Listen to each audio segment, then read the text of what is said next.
on a chilly Thursday evening from Fifth Third Ballpark.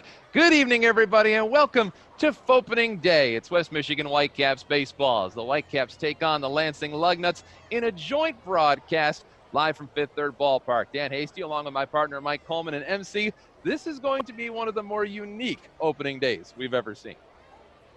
Well, it certainly is, and we are wishing for opening day, and it is here in this type of format. And we are excited and couldn't be more excited to have the Lansing Lugnuts alongside to call this game and get baseball season started. Now, to make it clear, here's how this game is going to work. Of course, there is no baseball between the Lugnuts and the Whitecaps on the field today. This is Fauxpening Day. We are playing this game with a dice-generated baseball game. All the outcomes we will find out as you find out.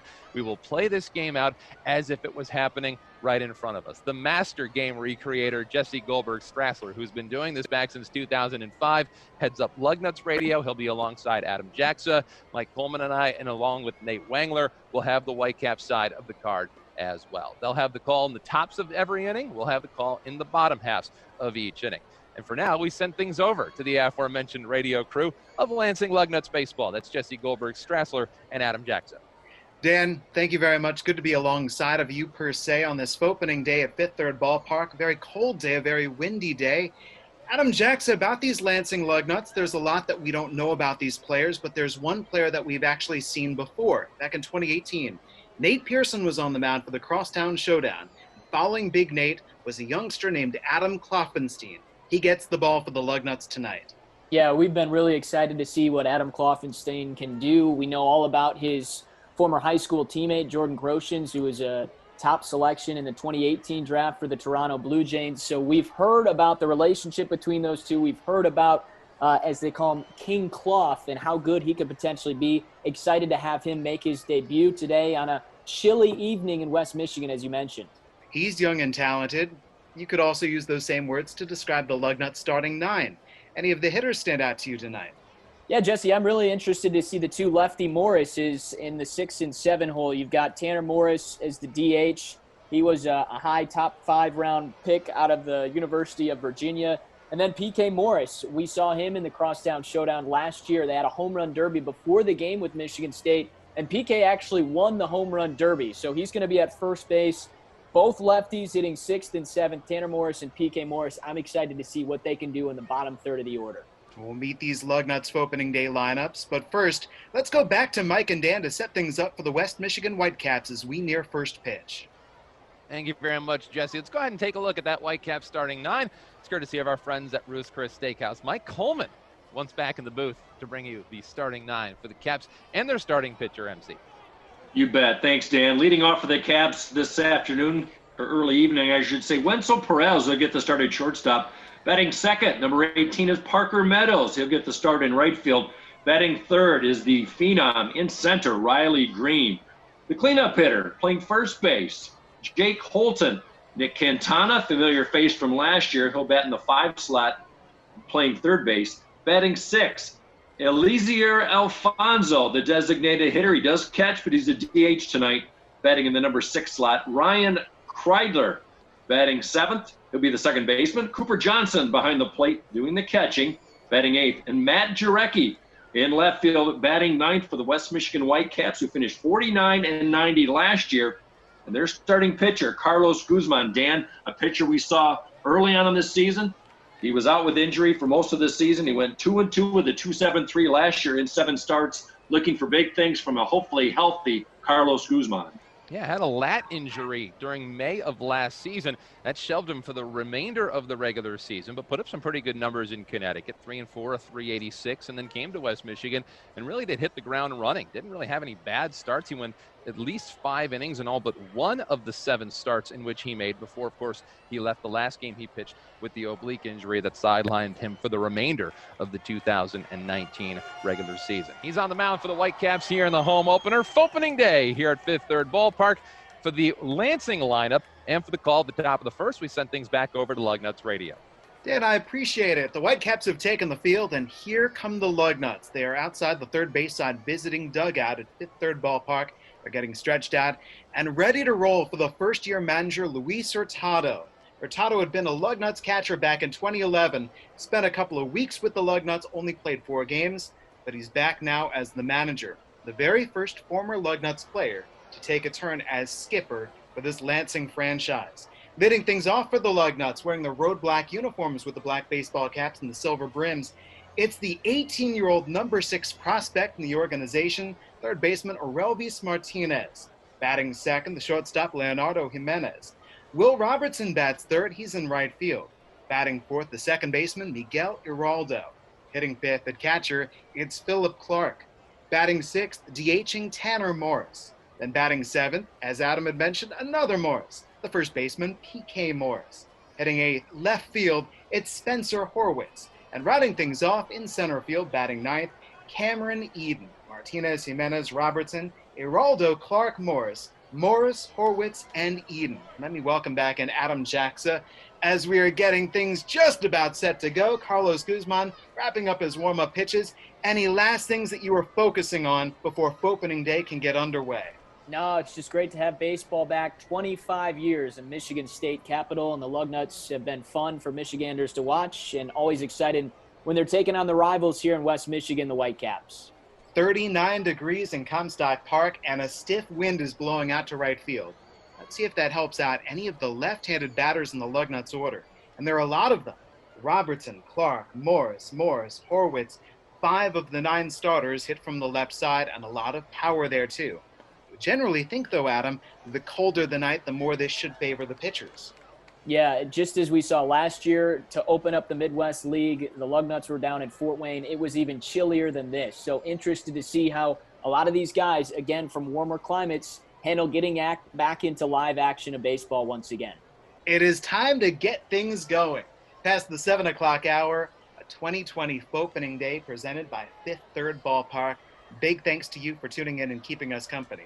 I'm Jesse Goldberg-Strassler, accompanied by Adam Jacksa, the voices of the Lansing Lugnuts. You'll hear from Dan Hasty and Mike Coleman shortly. But first, top of the first inning, Carlos Guzman, the right-hander, ready to throw, and Orelvis Martinez, batting from the right side, steps in for his first Lugnut at-bat.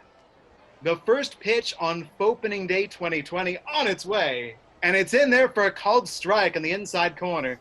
94-mile-an-hour fastball from Guzman gets us going.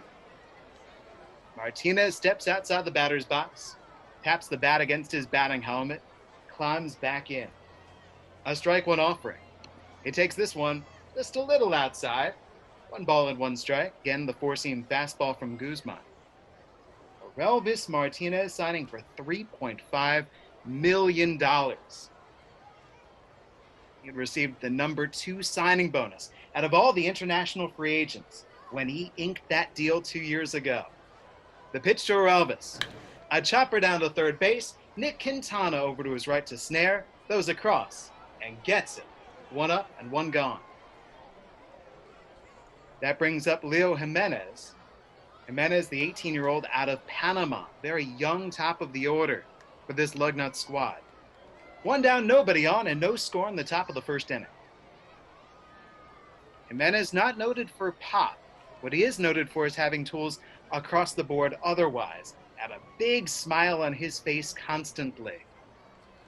The first offering from Guzman. Fastball, just a little inside, backs him away. Ball 1. Third baseman Cantana's playing down the line, maybe in just slightly. And the center fielder Greene, with that stiff wind blowing out to right field, is shaded around to right center, and he's in as well. They are daring Jimenez to try to hit the ball over their heads.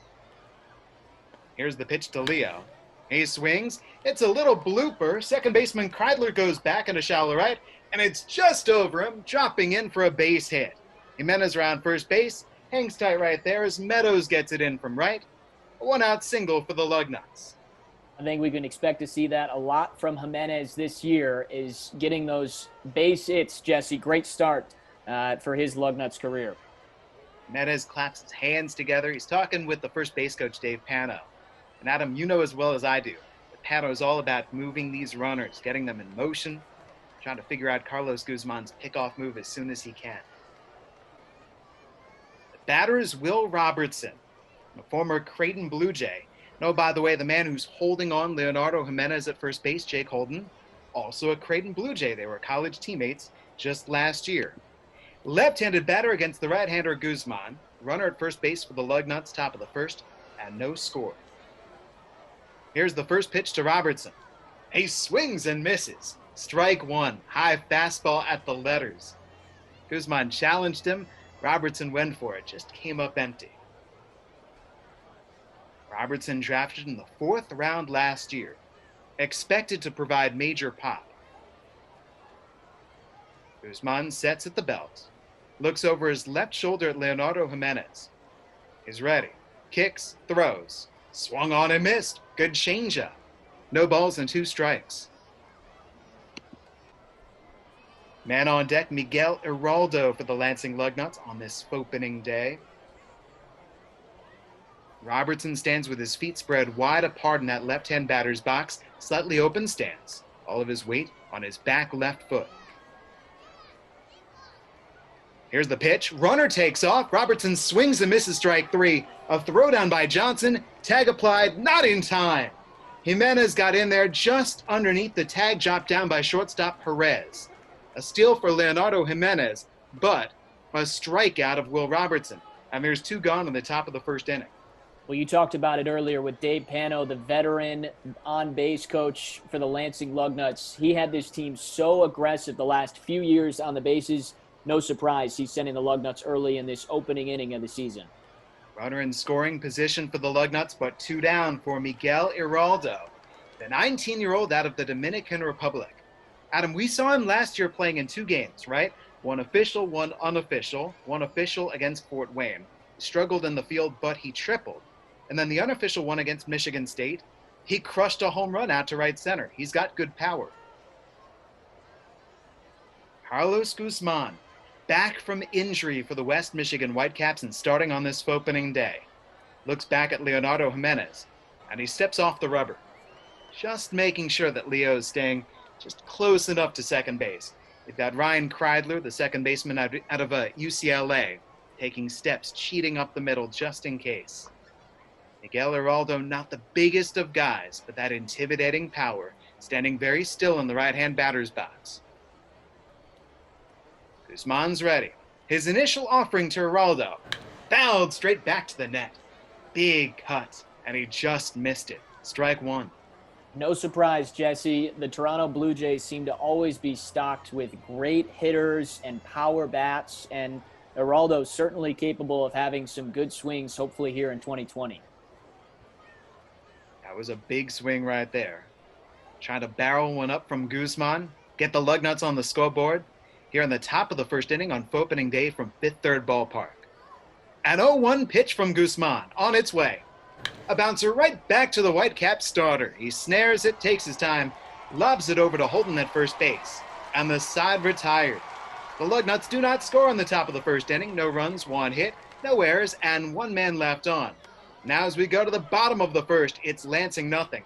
West Michigan coming up with Dan Hasty and Mike Coleman on the call on this opening day, presented by Fifth Third Bank. Thank you very much, Jesse. No scores. We go to the bottom of the first inning here in West Michigan. No score between the Lugnuts and the Whitecaps. You know, it's funny. The all-time series between West Michigan and Lansing leaves something that we can settle here today. These 2 teams have played a total of 380 times. The combined record for the Whitecaps and Lugnuts stands currently at 190 wins and 190 losses. After all of this and 25 years of Lugnuts baseball, and now going into 27 of Whitecaps baseball, we still find ourselves an even draw. Who would have thought? Wenzel Perez starts things off here in the top of the first. He's ready for the Whitecaps to start at the plate. We hope you are. As the first pitch from Adam Kloffenstein is a fastball on the outside corner for a called strike. 0-1. Perez, a .233 hitter last year, 3 homers, 30 runs batted in, had 21 stolen bases as well. The next pitch from Kloffenstein. Fastball down low, 1 ball and 1 strike. Perez back for what's now turning into his 3rd season here in West Michigan. Came up with the Whitecaps back in the end of 2018, all year with the Caps a season ago, and now back at the shortstop position for the Whitecaps this season. The 1-1. Fastball lined into center field, a base hit for Wenzel Perez. took it right back where it came from, sent it into center field. The switch hitter batting left-handed serves it up the middle, and the Caps have a leadoff man aboard. Good start for Perez. He was a very slow starter last year in 2019, but good start for the two-year man now for the Whitecaps. Brings up Parker Meadows, who's also back for another season in West Michigan. That's one of the common themes we've seen, is that the Tigers have sent many of their players from last year's team. As you know, a team that failed to win 50 games. Sent a lot of those guys back here to prove themselves. They're in the Midwest League, and Parker Meadows, who at 221 last year, is one of them. So we start with Meadows now with a man at first base after the single by Wenzel Perez. First pitch right down the middle, taken for a called strike. Up with the right hand goes the home plate umpire Hector Cuellar. He's on the balls and strikes behind the plate, while Glenn Meyerhofer is our base umpire here this evening. Nothing and one to count on Parker Meadows, who stole 14 bases last season for West Michigan. As the next pitch is a fastball up high. 1 ball, 1 strike on Parker Meadows, who at 221 with the Caps last year. Currently the Tigers' number 11 prospect, according to MLB Pipeline. 1 ball, 1 strike to count on Meadows, and the 1-1 pitch. Swung on and chopped weakly towards shortstop. Charging in the shortstop, Jimenez on the run. He's at only 1 play, and he fires it to first. In time, out number 1 as they get the speedy Meadows. The momentum taking him in towards the pitcher's mound, MC. The only play Jimenez has is to first. Perez moves down to second. A man at second and 1 out for Riley Greene. And how many times did we see that last year, Dan, where Meadows beat out a potential double play? Obviously, the play by Jimenez, only throw was to first, but considered a sacrifice, not a real sacrifice, but a movement of the base runner, a good at-bat for Meadows. Brings up Riley Greene, the Tigers' number 3 prospect, who put on a show during spring training with the Detroit Tigers. His very first game with the big club as a non-roster invitee in front of the Tigers chairman and owner, Chris Ilitch. All he did was hit a home run in his very first game. So it's Riley Greene. He's the center fielder for the Whitecaps, and an RBI opportunity here in the first inning, as the first pitch is a fastball up high. 1 ball, no strikes on Riley Greene. Hit just .219 with the Caps in a short stint, 24 games last year, but he provided so many highlights in a very short amount of time. As a matter of fact, his very first game in West Michigan, he had highlights on SportsCenter's top 10 on the same night. Multiple highlights, numbers 3 and 4. How many people can say they've been on the SportsCenter top 10 twice in the exact same night? As the next pitch to Riley Greene is a fastball down low. 2 balls and no strikes on Riley Greene. It's Greene, the center fielder, with the man at second. That is Wenzel Perez. 2 balls, no strikes to count on Riley Greene, one of the top 100 prospects in the game. As the next pitch towards Riley Greene is swung on and lifted in the air down the left field line. Playable for the left fielder Spencer Horowitz, who shades towards the line, looks into the sun, and makes the catch. Out number 2, moving back to second, is Wenzel Perez. 2 gone here in the bottom of the first as Riley Greene flies out in his first at-bat here in 2020. Little fastball up in the zone by Kloffenstein, but Greene just got a little bit underneath that pitch, and a harmless fly ball, but definitely one in his wheelhouse. That brings up Jake Holton. He's the cleanup man. Jake Holton, a former Creighton Blue Jay. It's a little bit of the cross meeting, if you will, between these 2 players, and 1 on each team. You go over to Will Robertson, who was a Creighton Blue Jay, 4th rounder in 2019. Jake Holton, he's the first baseman, and he also played his college ball in Omaha. First pitch to Holton, fastball inside corner, busted him in on the hands and got the call from the home plate umpire Hector Cuellar. It's no balls and 1 strike on Jake Holton. This is somebody who also can get on base. He actually walked more than he struck out last year. 40 walks, 32 strikeouts for Holton down in Connecticut. That's now known as Norwich. They have changed their name. They were the Connecticut Tigers. They are now the Norwich Sea Unicorns. That's true. It's not made up. First pitch after the 1-0 is a fastball down low to make it 1 ball, 1 strike to count on Jake Holton, the first baseman. Holton, big towering right-handed hitter, 6'2", 230, as he hovers over home plate in that right-handed batter's box. 1-1 pitch to Jake Holton. He squares to Bonnie, lays it down the first base line, and nobody's going to get there. The pitcher, Kloffenstein, tried. He slips and falls, and safe at first is Jake Holton. How do you like that on a 1-1 pitch? I think he took the whole ballpark by surprise. It's a bunt single, and over to third goes Wenzel Perez. Well, not great wheels by Holton, but I tell you, with Martinez playing deep down the line, an easy play for Holton, and a nice heads-up play by Brian Pena, the manager and third base coach. A little strategery, you might say. So that puts runners at the corners. Perez to third, Holton to first. Boy, for all the people who thought Holton would get on base his first time up, I wonder how many people had bunt single in their odds. Let's go to Nick Cantana. He's the third baseman. Batted 158 with the Caps last season. Kind of had to learn on the fly, the former Arizona Wildcat. Struggled with the Caps last year. He's back for his second season. He's the third baseman for Brian Pena's team this evening. First pitch is a fastball down the middle for a called strike. 0-1 the count on Cantana. Hit just one homer, had 13 runs batted in with a short stint with the Caps before going back down to Connecticut. 0-1 pitch to Nick Cantana as a fastball popped it up. As he swings and sends that one towards the left side. The shortstop, Jimenez, tracking underneath it, calls off his third baseman, Orelvis Martinez. He makes the catch, and the Whitecaps threaten but do not score here in the bottom half of the first inning. We are scoreless here in West Michigan on Fauxpening Day. For the top of the second inning, let's send things over to Jesse Goldberg-Strassler and Adam Jacksa on Lugnuts Radio. Each team with at least one base runner in the first inning. Whitecaps a couple of singles, Lugnuts one single, but neither team scored. And so we start up the top of the second inning, 0-0 between the Lugnuts and the Whitecaps on Fauxpening Day, presented by Fifth Third Bank at Fifth Third Ballpark in Comstock Park. I'm Jesse Goldberg-Strassler. I'm joined by Adam Jacksa. The Lugnuts trio coming up, Clark, Morris, and Morris again, like a law firm, taking on the right-hander Carlos Guzman for West Michigan. It begins with the left-handed hitting catcher Phillip Clark. Clark out of Vanderbilt, drafted by the Blue Jays last year in the 9th round. Nickname the Hitman. First offering on its way from Guzman. He takes a called strike on the outside corner, according to the home plate umpire Hector Cuellar. The Hitman for Clark, and the Blue Jays drafted him. They were excited about him, but they had to wait in order to try to sign him to a contract, because there was Clark with Vandy playing for the national championship. The next offering from Guzman. He crushes it to deep right center field, into the alleyway, and down for a base hit. Greene and Meadows converge to try to track it down. Clark is around second base, on his way for third. A relay throw, not in time. He slides in safely. A leadoff triple for the Hitman.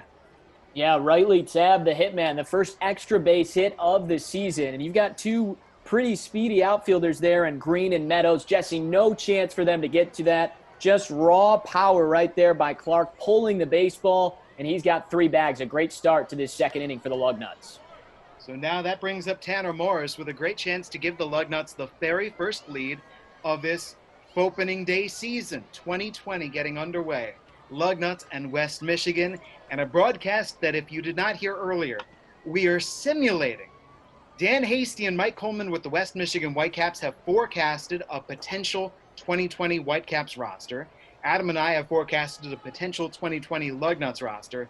Because there's no real baseball yet, we want there to be baseball. Here's some taste of baseball on your radio dial. Big thanks to Fifth Third Bank on this hashtag Fauxpening Day. You understand.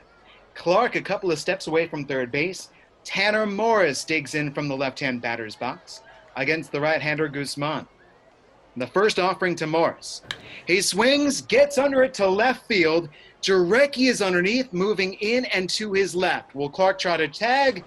He doesn't, as Jarecki puts it away and fires it in.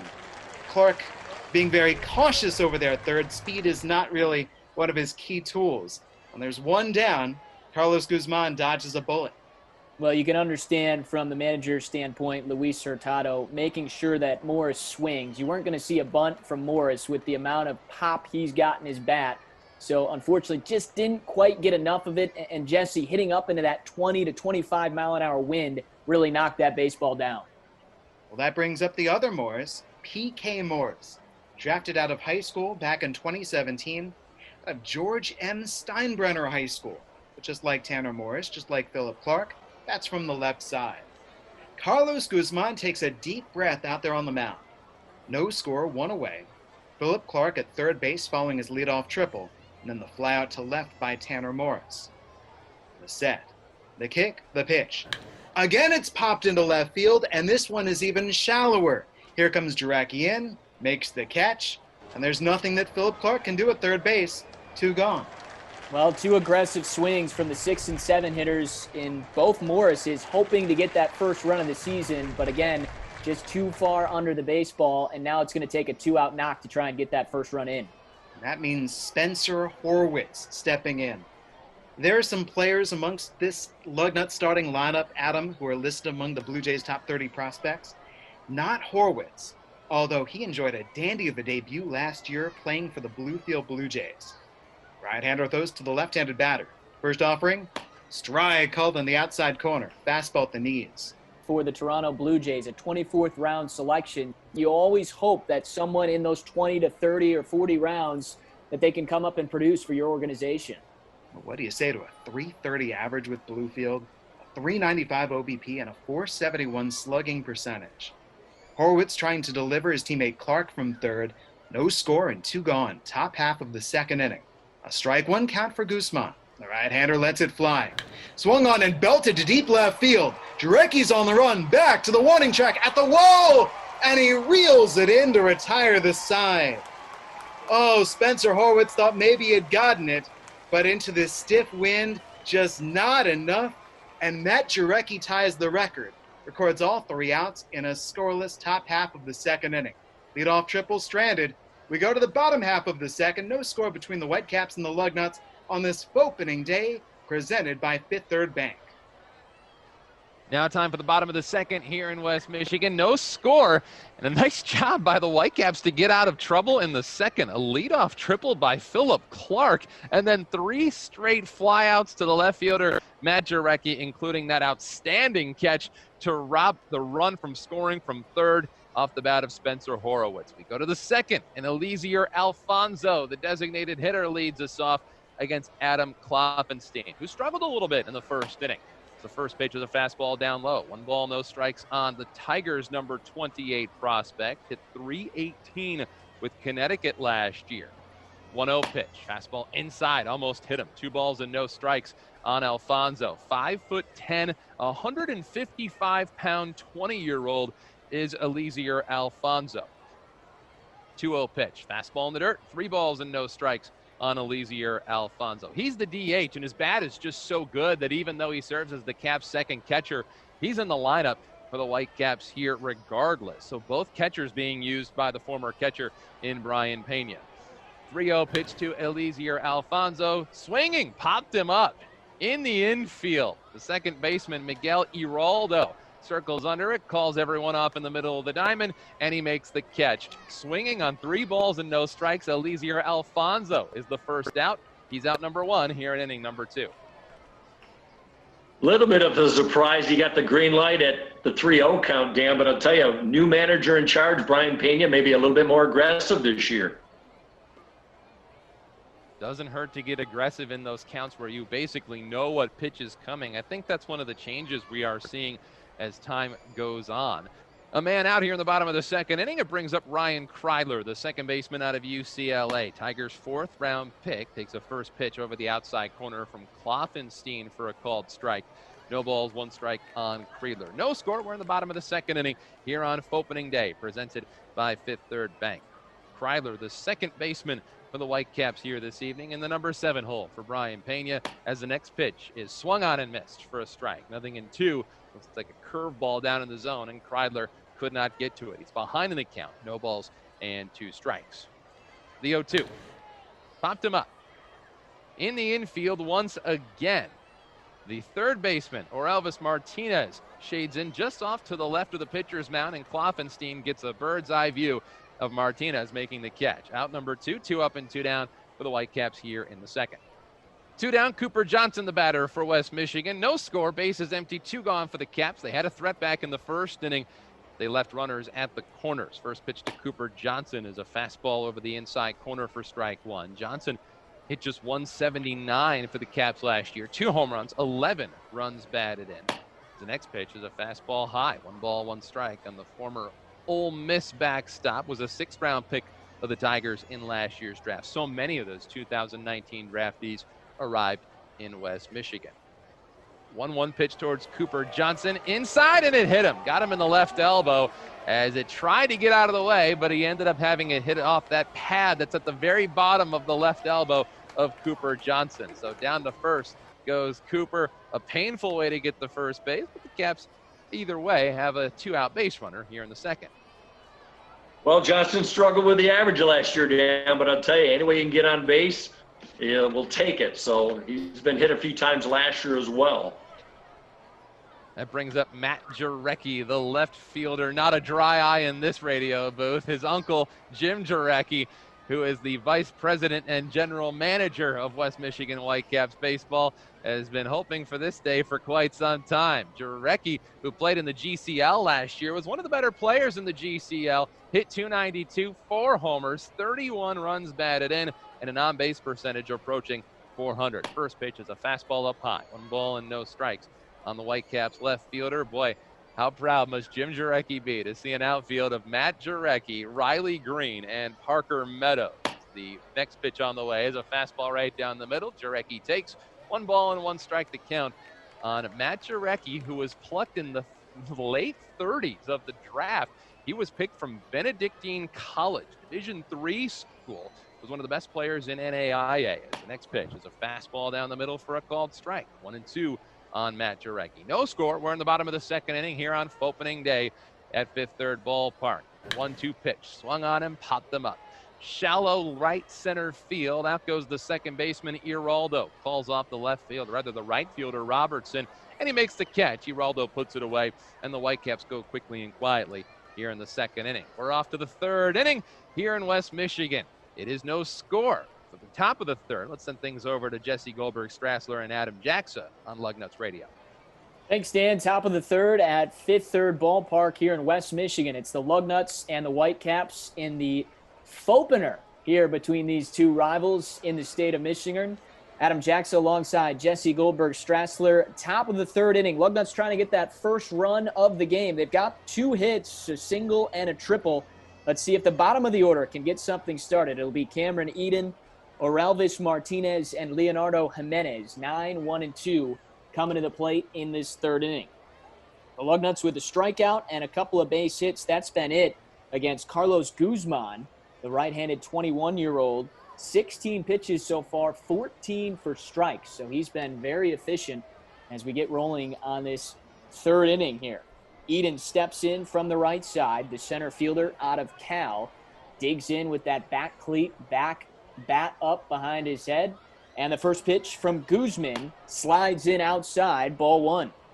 1 ball and no strikes on Eden, who's making his Lansing Lugnuts debut here in 2020.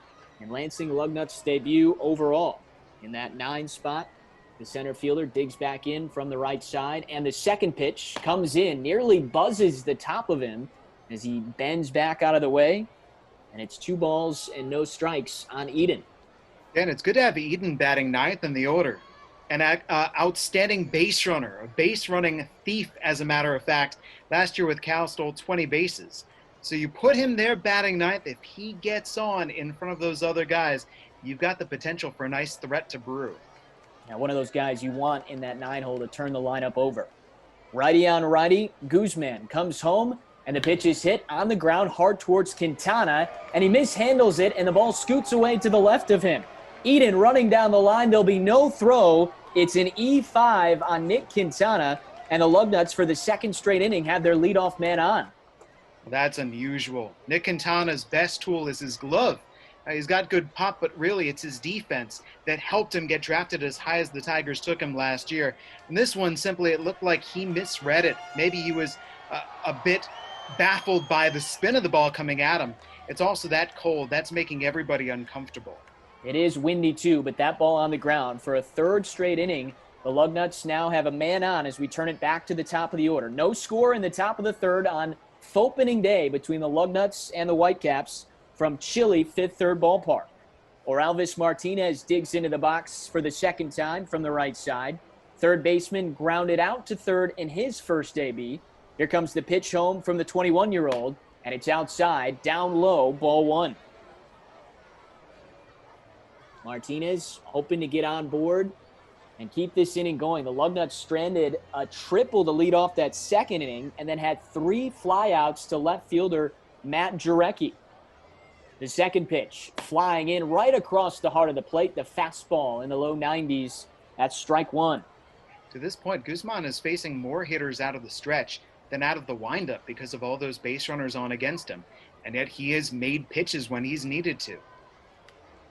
Getting ready for the third pitch.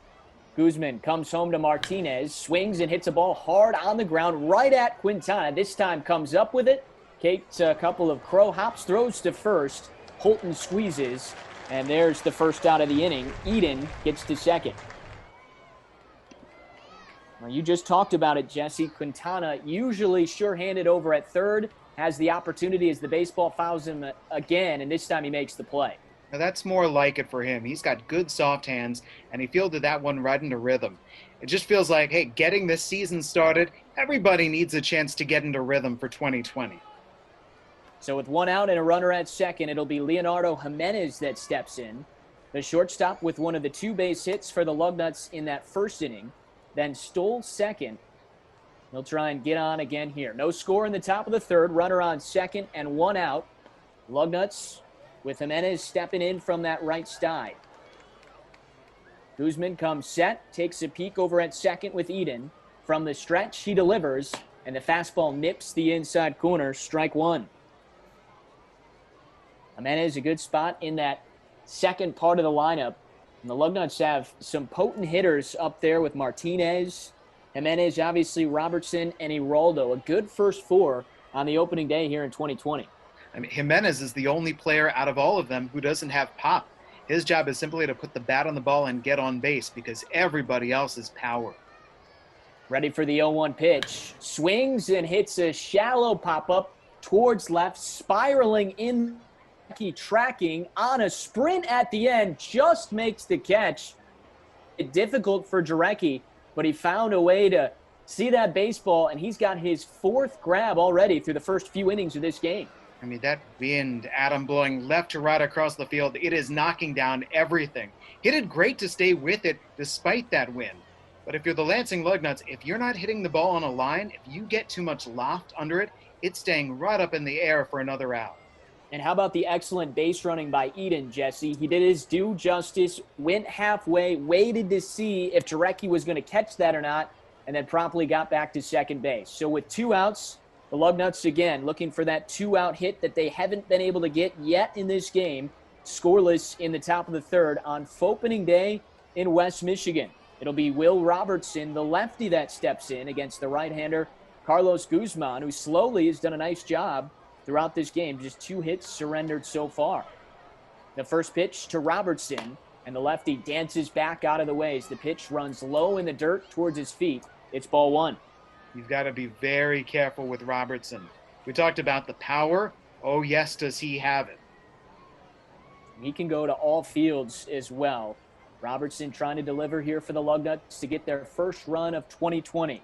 Here's the second pitch. That one up high. And now a favorable hitter's count for the dangerous Will Robertson. It's 2-0. He should get a fastball to hit right here. Let's see what he does with it. Guzman set on the hill with a runner at second and 2 outs. Here comes the pitch. It is a fastball right down the middle, and it's cranked out to right center field. That one gets down, and it's going all the way to the wall. Incoming to score is Eden. Robertson rounding first. He slides in safely at second to beat the throw from Greene, and the Lugnuts are on the board with an RBI double from Will Robertson in the third. Carlos Guzman was aiming for the corner. Adam, that was a meaty fastball. Came right across that hittable portion of the plate, and Will Robertson tattooed it. That error from the third baseman, Nick Cantana, comes back to bite the Whitecaps. First run of the Fauxpener, and it's to the Lugnuts on the road here at Fifth Third Ballpark. They're up 1-0 with Robertson at second, and still it'll be a challenge with Miguel Aroldo coming up behind him in the cleanup spot. Aroldo grounded out to Guzman back in that first inning to end that threat. Lugnuts trying again to put together another 2-out hit to see if they could grab some more runs. Steps into the right side of the box, puts that backhand up for time. The home plate umpire, Hector Cuellar. Now he's ready to go. Guzman from the stretch, peeks back at second at Robertson and fires home. And the changeup grabs that outside corner, strike one. 1-0 Lugnuts in the top of the third. Miguel Aroldo at the plate. Guzman has surrendered the first run of the season. Here comes the second pitch. This one hit on the ground over to Chrysler at second, and he fumbles the baseball. It scoots behind him, and Aroldo is going to get to first in time. In the meantime, over to third goes Robertson. He was running with 2 outs, so they're at the corners with 2 outs in this third inning. It's the second error by this infield, Jesse. First from Cantana, and now from Chrysler at second. It's contagious. Hitting is contagious, and poor fielding is contagious. Chrysler is a secure defensive second baseman, just like Cantana is sure-handed over at third base, and he simply muffed it. And you have to feel for Guzman right now because he's pumping in the strikes. He's hitting the zone, but his infielders unable to field so far in this third inning. So the Lugnuts already up 1-0 and looking for more in this third inning with runners at the corners. Robertson's at third. Aroldo is at first. Phillip Clark trying to open this thing up. He tripled on the second pitch he saw in the second against Guzman. Here comes the first pitch to the lefty, and it slides in on the inner half of the plate for strike one. 1-0 Lugnuts in this third inning in the opener, presented by Fifth Third Bank here at Fifth Third Ballpark. Lansing and West Michigan, such a great rivalry.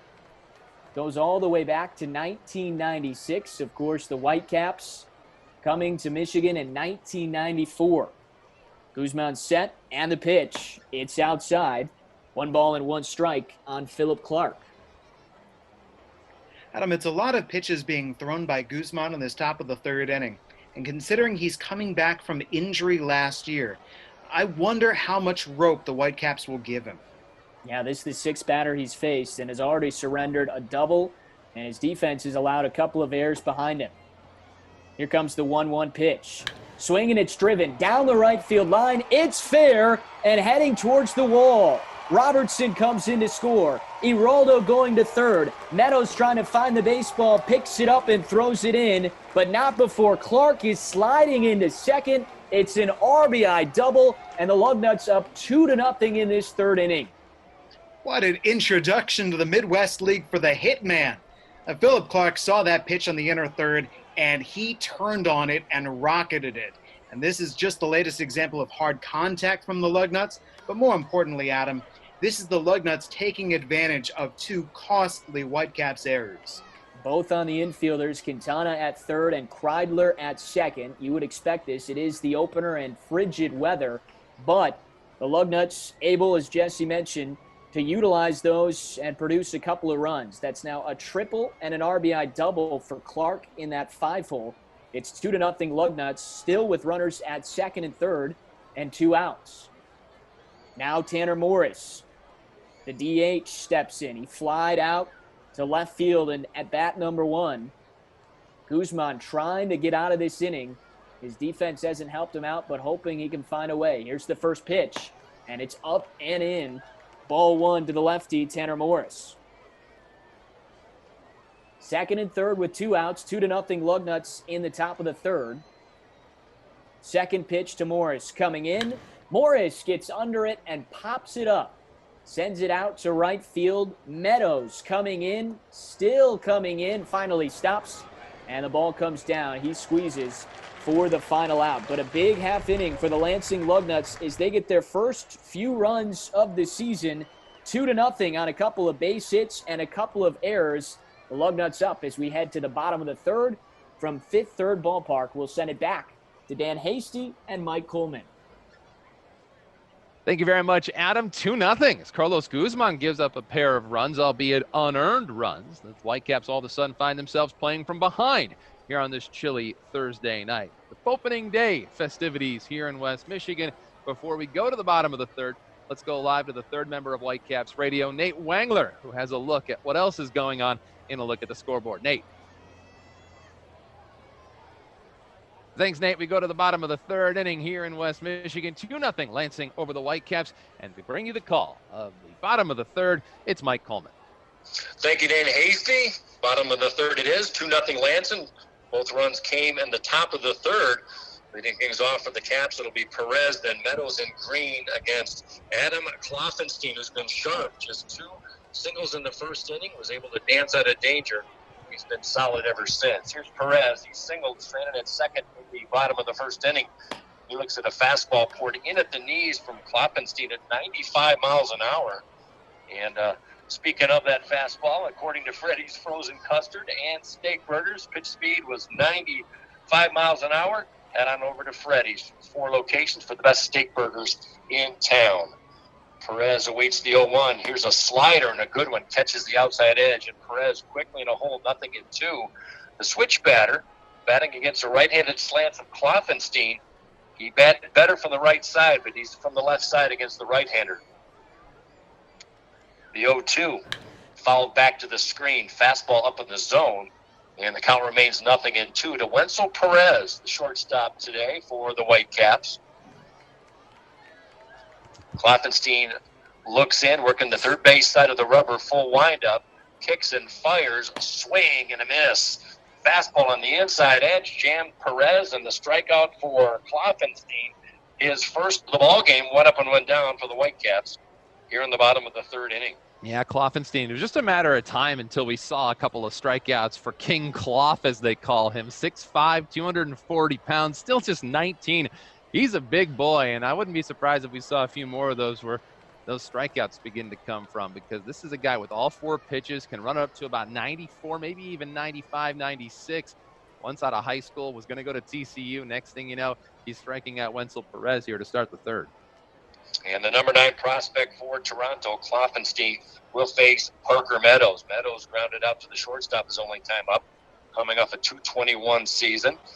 As Meadows stands on the left side, first offering from Kloffenstein is a changeup and misses just high in the zone. A 4-pitch repertoire for Kloffenstein and a 1-0 count for Parker Meadows. And Dan, we saw a little bit of brilliance from Parker Meadows from the bat, from the field, but looking to put it all together a little bit more in his second season with the Whitecaps as he awaits the 1-0. Fastball from Kloffenstein, swung on kind of a check swing, and that one dribbles in front of the Lansing dugout.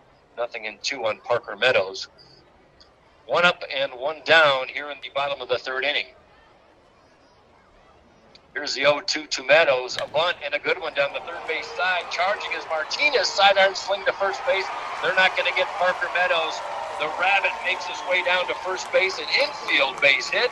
And Parker Meadows is on with a 1-out bunt single here in the third. See, that's the great thing about Parker Meadows, is that if simply he just puts the ball in play, he can let that speed do the work for him. He's considered to be one of, if not the fastest base runner in the entire Tiger system, which makes it all the more confounding that I don't think anybody really understands the fact that he only had 14 stolen bases last year and also got caught 8 times. But again, a lot of work this offseason. Put the time in, make sure you put the ball into play a little bit more, and let that speed be the real advantage that it is. Without question, if you can cut down on the strikeouts too, that would really help that OBP. And now with Meadows at first base, Riley Greene comes to the plate. First offering from Kloffenstein is a slider low and away. 1-0 on Riley Greene. Flew out to the left fielder, Horowitz's first time up. Coming off a .271 season last year. A lot of excitement for this young man. 5 home runs. How about that in his freshman campaign here in professional baseball? Fastball misses on the inside corner, 2-0 to Riley Greene. Kloffenstein has not walked anybody. He's given up 3 hits now, all singles. Kloffenstein working quickly, the 2-0 in the dirt. Good scoop by hitman Clark, the catcher, with a nice stop. But it's a 3-0 count to Riley Greene. Very patient hitter for a youngster. And the 3-0 fastball inside, and Riley Greene walks on 4 straight pitches. A first walk relinquished by Klopfenstein, and we're in the bottom of the 3rd inning. 2 on and 1 out. That's one of the crazy things about what Riley did down in spring training. So, of course, he hit a couple of home runs, but he also walked 5 times in his first 7 at-bats. So he ended up with 2 hits. They were both home runs, and then the other next 5 at-bats were all walks. So he had a perfect on-base percentage, 7 at-bats, or at least in this case, 7 plate appearances into his spring debut with the Tigers. Very fitting to see Riley Greene get to first base via the free pass. And maybe looking at Tigers of the future, manning first and second. Good speed on the base pass for the Whitecaps as Jake Holton steps to the plate. Holton with a bunt single, which surprised pretty much everybody in the ballpark here at 5th, 3rd in the 1st inning. And the first pitch from Klopfenstein is swung on and popped up left side of the infield. And just on the inner part of the grass in shallow left, backing up as Jimenez to make the catch for the 2nd out of the 3rd inning. So first pitch swinging is Jake Holton. 2 gone, 2 on for Nick Cantana. And maybe you should lay down the bunt a little more often. That time just kind of went after it and got under it. Just popped it straight up, and it made it for an easy play for Jimenez. But so far, the Whitecaps just haven't been able to get that big hit with runners in scoring position. They had their chance in the first, runners at the corners, and now it's up to Nick Cantana to try to change the tone here in the 3rd. And how much did we see that last year, Dan, of struggling to get the runners in with runners in scoring position? The Caps went 49-90. But Cantana, looking to rebound from a poor freshman campaign, popped out his first time up, looks at a first pitch from Klopfenstein. Slider catches the outside edge on that lower half. 0-1 on Nick Cantana. 194 last year. Started the season with the Caps and finished up with Norwich, the Sea Unicorns. A little bit better average, but still struggled. Maybe underperformed a bit. 2 on, 2 out. Cantana looks at a fastball, swings, and pops that up to the left side as well. Little humpback floater from Martinez, easy grab, and the threat by the Whitecaps is squelched here in the bottom of the 3rd inning. They leave 2 on the base pass. They have left 5 on the base pass in this ball game. 2-0 Lansing. We'll send it back to Jesse Goldberg-Strassler and Adam Jackson. This 2020 Opening Day presented by 5th Third Bank. We'll be back right after this.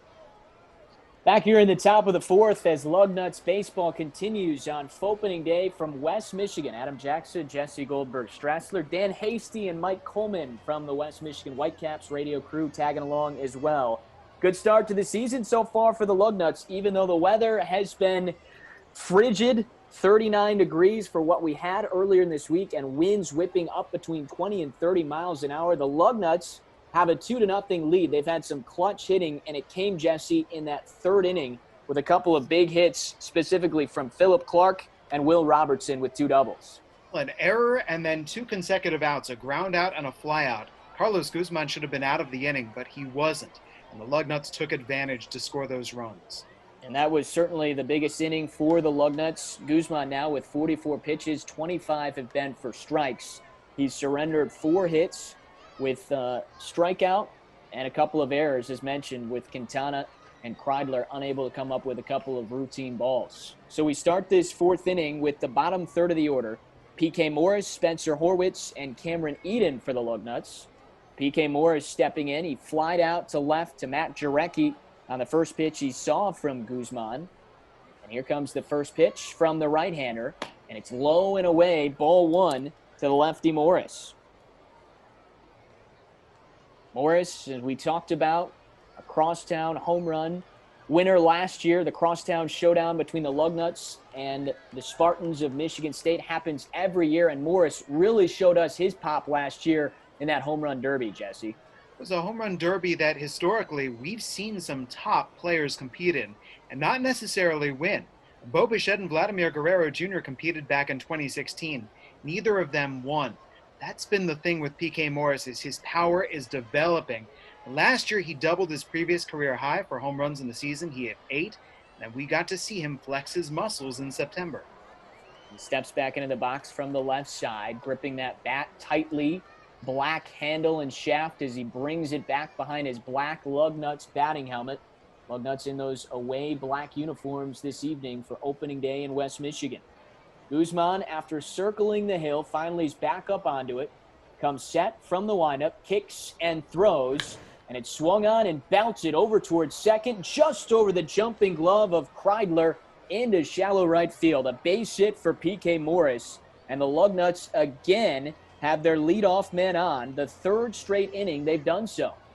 That's a seeing eye single, Adam. That ball was not all that far away from being snared by the Whitecaps infielder, and it just got beyond him. And now, again, the Lugnuts with an opportunity to add on. They're up 2-0 already in the top of the fourth on this chilly evening in West Michigan. That'll bring up Spencer Horwitz, a fly out to left. That was back in that second inning. The Lugnuts got a leadoff triple from Phillip Clark, and then 3 straight flyouts to left from Morris, and Horwitz. Got a man on with nobody out in the fourth. Guzman comes set. Back now in the stretch with Morris over at first. Peeks over at the big first baseman. Comes set. And the first pitch up and outside to the left-hander. Fastball that was snagged by Johnson, who had to get up out of his stance to keep that one in front of him. Yeah, the athleticism of Cooper Johnson. Good defensive catcher for West Michigan. He certainly is as he comes in. Cooper Johnson, 2019 draft pick in the 6th round out of Ole Miss. Great league down there in the SEC. A lot of baseball talent. Here comes the 1-0 pitch. This one down in the dirt. Another good block by Johnson, keeping Morris at first. And it's 2 balls and no strikes on Horwitz. On the other hand, how about some Radford University love? Now, Horwitz, a 24th round pick last year out of Radford. Trying to get on base here with a runner on first and nobody out in the top of the fourth, 2-0 Lugnuts. Here comes the 2-0 kick and pitch from Guzman. Swing, and it's on the ground over towards second base. Scooped up by Chrysler, throws to first, and Holton makes the play. 1 away. Morris advances to second.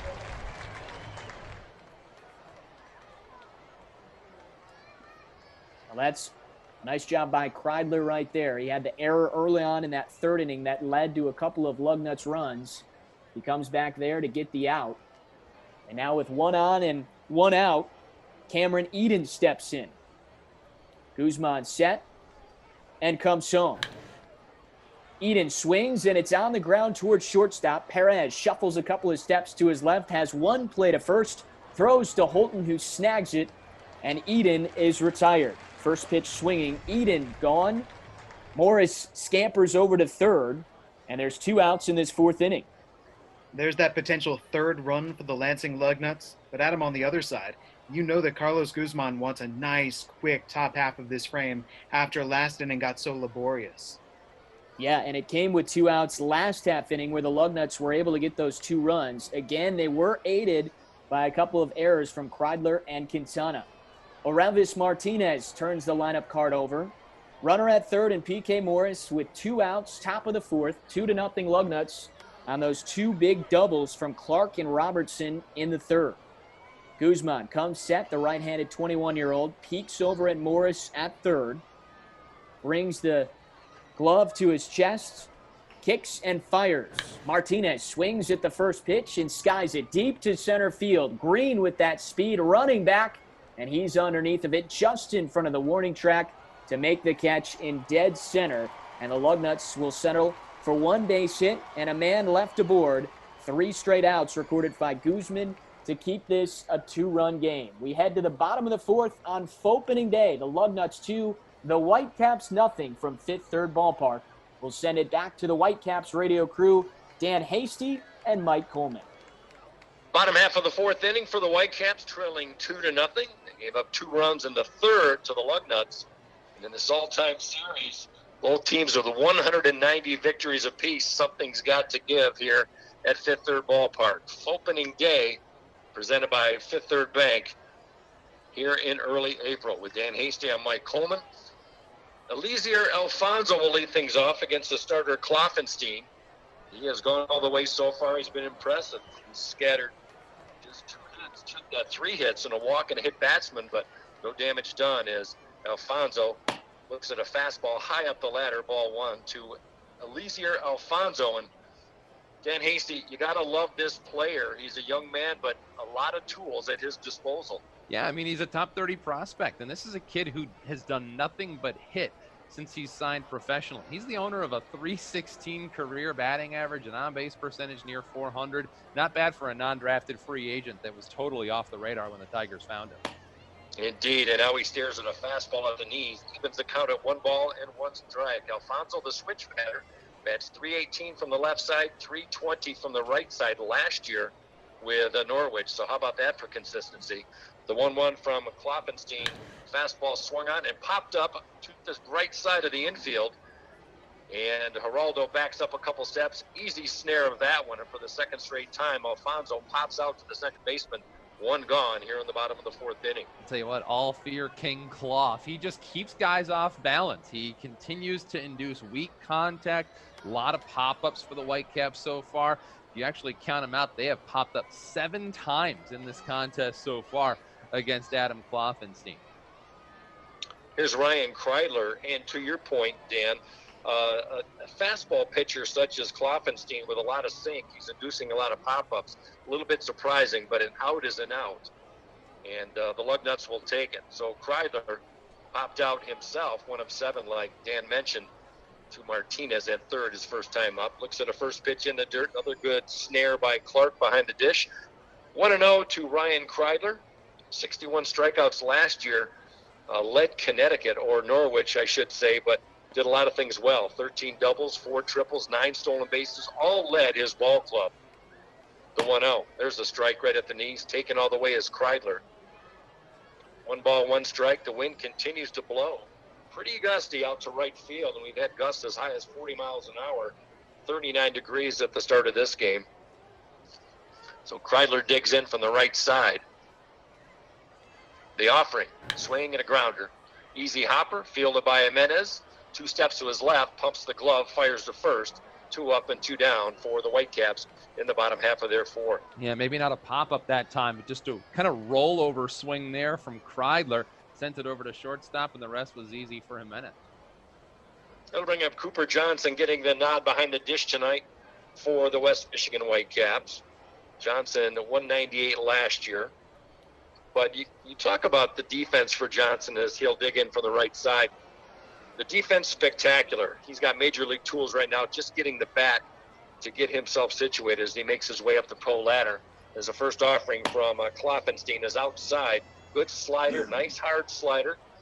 Mid-80s, that's his very, very hard pitch for that type of repertoire. 1-0 for Cooper Johnson. Hit by the pitch back in the 2nd inning. Fairly open stance, deep in the batter's box. Klopfenstein delivers. That one, too, in the dirt. Backhanded stop by Clark. 2 balls and no strikes. We're in the bottom of the 4th, 2-0 Lansing. Caps have had their chances. They've stranded base runners in each of their first 3 innings. Here's the pitch. Swing, popped up, left side, common theme. Giving chase is Martinez towards a foul line, reaches up and makes the backhanded grab for out number 3. Easy contact by the Whitecaps. Klopfenstein rolling for Lansing. And the Lugnuts have the 2-0 lead. 4th inning is in the books. This 2020 Fauxpening Day presented by Fifth Third Bank. We'll send it back to Jesse Goldberg-Strasser and Adam Jackson. We'll be right back. Well, let's go to the top of the 5th inning. Big thanks to Dan Hasty and Mike Coleman, a shared broadcast today. They're the voices of the West Michigan Whitecaps. Joined by Adam Jackson, I'm Jesse Goldberg-Strassler, the voices of the Lansing Lugnuts. And it is the Lugnuts leading the Whitecaps 2-0, 4 innings down, and 5th inning bound from Fifth Third Ballpark in Comstock Park. Right now, 2 runs for the Lugnuts in the top of the 3rd inning, holding up. And those runs unearned against the right-hander Carlos Guzman, who takes his time. He toes the rubber and will take on Jimenez, Robertson, and Aroldo. 2, 3, and 4 in the Lugnuts order for this top of the 5th inning. Right-hander against right-hander to start us off. The pitch to Leonardo Jimenez. Popped up on the left side. The shortstop Wenzel Perez takes charge. Hauls off his teammates, waves his arms, and he hauls it in. And on 1 pitch, there's 1 down. Will Robertson is coming up next. Top of the 5th, the Lansing Lugnuts 2, the West Michigan Whitecaps 0. On this Fauxpening Day presented by Fifth Third Bank. And we encourage you to use that hashtag Fauxpening Day, Fauxpening Day. Hashtag Fauxpening Day. The Lugnuts and the Whitecaps getting together and bringing you baseball before there is baseball yet in 2020. Will Robertson is 1 for 2 today. He is struck out swinging. He has an RBI double and a run scored. So he supplied 1 run and then scored the second to give the Lugnuts this current 2-0 lead. 1 out, nobody on in the 5th. The left-handed batter taking on the right-hander Carlos Guzman.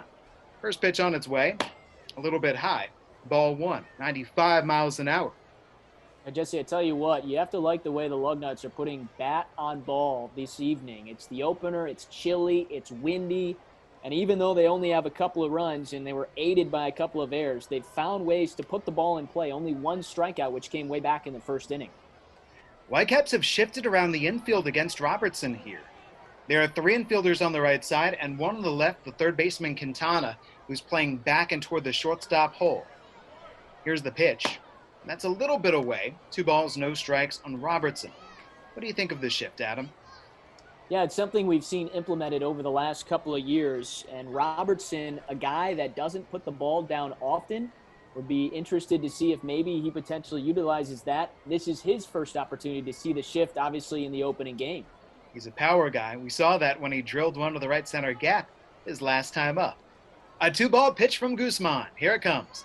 And he does lay it down, pushes a bunt down the left side of the infield, and there's no chance for the Whitecaps. Robertson reaches on the bingle, the bunt single, right down the left side.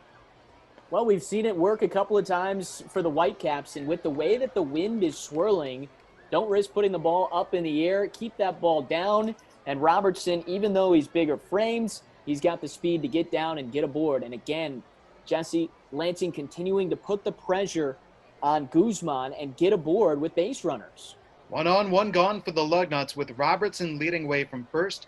Lugnuts 2, Whitecaps nothing in the top of the 5th inning. Now right-hander against right-hander. Guzman against Miguel Aroldo. The Lugnuts 19-year-old second baseman hitting cleanup. Right now he's 0 for 2. A ground out back to the mound, and he reached on an error his last time up, hitting a bouncer. That second baseman Chrysler simply bobbled. Had an easy chance, could not look it in, and because of that error, that allowed Phillip Clark to follow up with an RBI double. Gave the Lugnuts a second run in that 2-run 3rd inning. Aroldo waggles the bat to and fro above his right shoulder. Guzman peers over his left shoulder, checking out the runner Robertson. Long hold. And now Aroldo simply calls time for the home plate umpire Cuellar. That simply, Guzman's taken way too much time. Guzman stares in for the sign from Johnson. Aroldo steps back in. There's the bat waggle, that menacing waggle from a young slugger. Here's the pitch. Again, it's chopped to the second baseman Chrysler. Takes his time, fields it. Robertson takes second as Chrysler throws over to first. Aroldo's out number 2. Well, even with that, put the ball in play, and now again the Lugnuts, for a 4th consecutive inning, have a runner in scoring position, and we talked about it in the last half inning, Jesse, an opportunity for them to get that 3rd run to push this lead up a little bit larger and make it a little bit more comfortable. Well, it's Phillip Clark too, Adam. Clark in the 2nd inning led off with a triple. He was stranded there. And then in the 3rd inning, an RBI double with 2 outs. Lugnuts 2, Whitecaps nothing. Can Clark make it 3 for 3 in his Lansing Lugnuts debut? Left-handed batter nicknamed the Hitman. The first pitch from the righty Guzman. He swings and skies it. Major league pop-up on the left side, and the wind is going to play tricks with this one. Here comes the shortstop Perez in, back of the mound. Now backing up, he falls down and he puts it away. That wind was tugging that ball. He ended up down that first to second base line right in front of Chrysler. But Perez holds it in as he does a back somersault. And the Lansing Lugnuts go down scorelessly in the top half of the 5th inning. A 1-out single, Robertson left in scoring position. And we're halfway to the house, going to the bottom half of the 5th. The Lugnuts 2, the Whitecaps nothing. Now here's Dan Hasty and Mike Coleman with the call on Fauxpening Day, presented by Fifth Third Bank. Whitecaps with some work to do, trailing 2-0 here on Fauxpening Day here at Fifth Third Ballpark with Dan Hasty. I'm Mike Coleman. Bottom of the 5th inning we go. Matt Jarecki will lead things off. The doubles machine, Matt Jarecki. That's been his marquee signature as he's come into professional baseball. He's a gap hitter, and he's looking for his first hit of the season against Adam Kloffenstein, who's been impressive. And Kloffenstein pours in a fastball, taken all the way as Jarecki for strike one. 2 runs on 6 hits, no errors for Lansing, no runs, 3 hits, 2 errors for the Whitecaps in this one. The 0-1 to Jarecki. That one swung on and fouled straight back to the screen. 0-2 on Matt Jarecki. Jarecki getting the start in left field today. Quickly in the hole, 0-2. Kloffenstein working quickly. Here's the 0-2 pitch. Swung on and grounded to the left side. Backhanded stop by the third baseman Martinez. Wheels and throws on a bullet to first. And Jarecki is one-out victim here in the 5th inning. Yeah, you know what? When you're the number 6 prospect for any major league team, it means you can do more than just one thing. And, of course, we know Martinez can hit. That's his best tool. But he's not a bad defensive player down the line over there at third. He actually has drawn comparisons to Adrian Beltre. And if you're getting compared to Beltre, you can definitely pick it at the hot corner. Well, Martinez only 9 errors at third all of last season. Impressive numbers, no doubt. Top of the order for Wenzel Perez, 1 for 2, a single to lead things off at the bottom of the first and a strikeout. The only strikeout that Kloffenstein has recorded. We're at the bottom of the 5th inning. 1 out, and Perez steps to the plate, working from the left side. 218 batter from that left side last year as he looks at a fastball a little bit inside, 1-0 on Wenzel Perez. Wind continues to blow heartily out to right field. It's an overcast, blustery day here at Fifth Third Ballpark. The 1-0. Another pitch inside. Looks like a slider, misses for Kloffenstein. 2 balls and no strikes to Wenzel Perez. Deep in the batter's box, closed stance, and hugging the plate is Perez. 2-0. There's a fastball. Inside edge, caught the corner. 2-1. Home plate umpire Hector Cuellar says so. And it's 2-1 on Wenzel Perez, working his 2nd year in a Whitecaps uniform. 2-1 offering. Swung on and grounded to the left side. Another stop on Martinez. Crow hop fire to first, and Perez is an easy ground out victim for the 2nd out here in the 5th inning. Here's Parker Meadows. Meadows with a bunt single. We've had several bunt singles in this game, 3 to be exact, 2 courtesy of the Caps and 1 for Lansing, but Whitecaps have nothing to show for it as they've left 5 on the base paths. And for Kloffenstein, this might be his last inning, but if it is, he's been terribly impressive. So Meadows digs in for the left side, looks at a heater at the knees for strike 1. Meadows 1 for 2, 221, but 7 home runs and 40 RBI last year for Parker Meadows. Now looks at the 0-1. In the dirt, Clark once again with a good stop. He's had to go to the ground several times in this baseball game. Meadows with 15 doubles last year. Whitecaps looking for their first extra base hit of the day. Here's the pitch from Kloffenstein. Swung on. Gapper, left field. On the run is the center fielder. He's not going to catch up to this one as this one bangs up all the way to the wall out in left center field. On its horse to second base is Parker Meadows. Takes a big turn and comes back to second. 2-out double by Meadows. And the right fielder is at second base and in scoring position for Riley Greene. First 2-hit player for the Whitecaps so far this year. A single and a double, and of course, it's somebody that every Tigers fan was looking at so closely in terms of producing offense. The bat was the question when the Tigers drafted him. We all kind of figured it would take a while to come around, and so far, Parker Meadows, who hit 221 last year, off to a terrific start, and now the Caps have a man in scoring position for just the 3rd time in this game. And Riley Greene, the center fielder, strides to the plate, wearing number 23, the number 3 prospect in the Tigers organization. A lot of publications you can pick and choose about where you want to look at your prospects, but Riley Greene, definite consensus, top 3 in the organization as he works from the left side. Kloffenstein working from the third base side of the rubber from the stretch. And a quick snap back to second base. Meadows back safely. Not a big lead. He doesn't need one. Some of the fastest wheels in the Tiger organization. And can we get him home with 2 outs? And Meadows on second here in the 5th. 2-0 Lansing. here in West Michigan. Riley Greene awaiting his first pitch. Here it comes, low and inside. Fastball missing.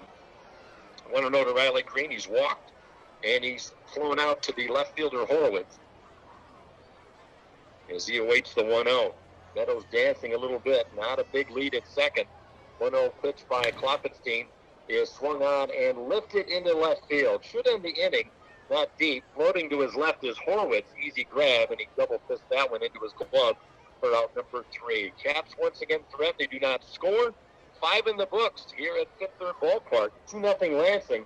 This 2020 Opening Day presented by Fifth Third Bank. We'll send it back to Jesse Goldberg-Strassler and Adam Jackson right after this. As we go to the top of the 6th inning, it's the Lansing Lugnuts 2, the West Michigan Whitecaps nothing, and this is about to become a bullpen battle. I'm Jesse Goldberg-Strassler, joined by Adam Jackson.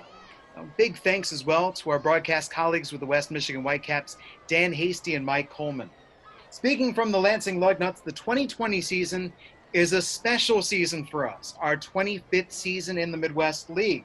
We want to give a special shout out to our great partners who have been with us ever since the inaugural game in 1996. Thank you to LaughQ, Dean Transportation, Dan Henry Distributing, Pepsi, Blue Cross Blue Shield, Farm Bureau Insurance, and Granger. 25 years together, and we are still nuts.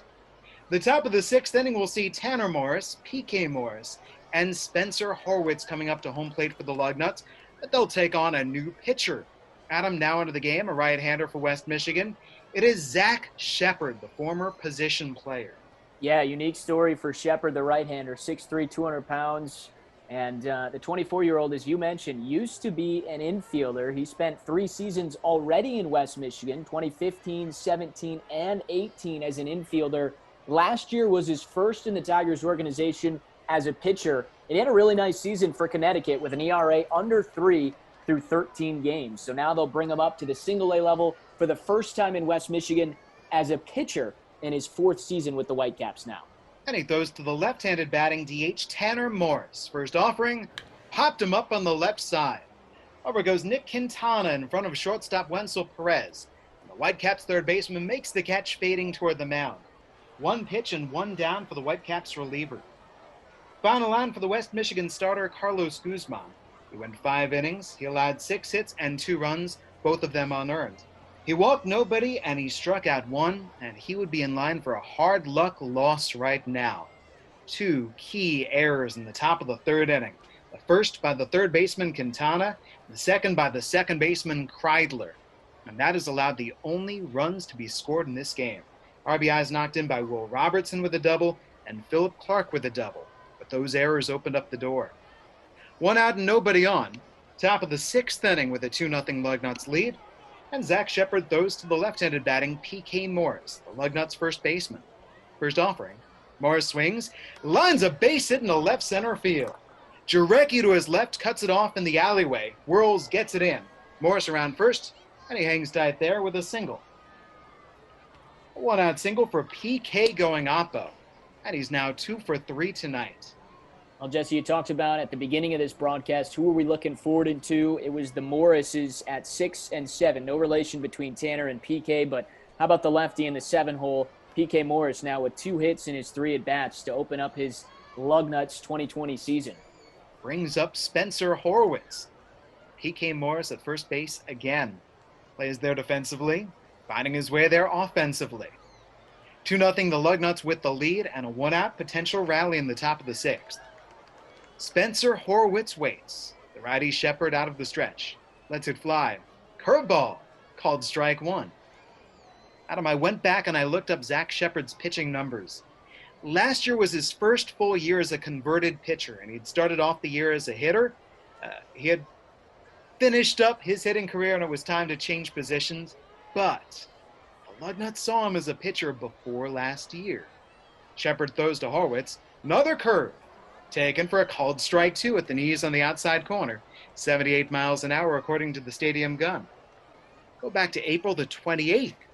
Lugnuts and Whitecaps. Lugnuts won the game 13-5.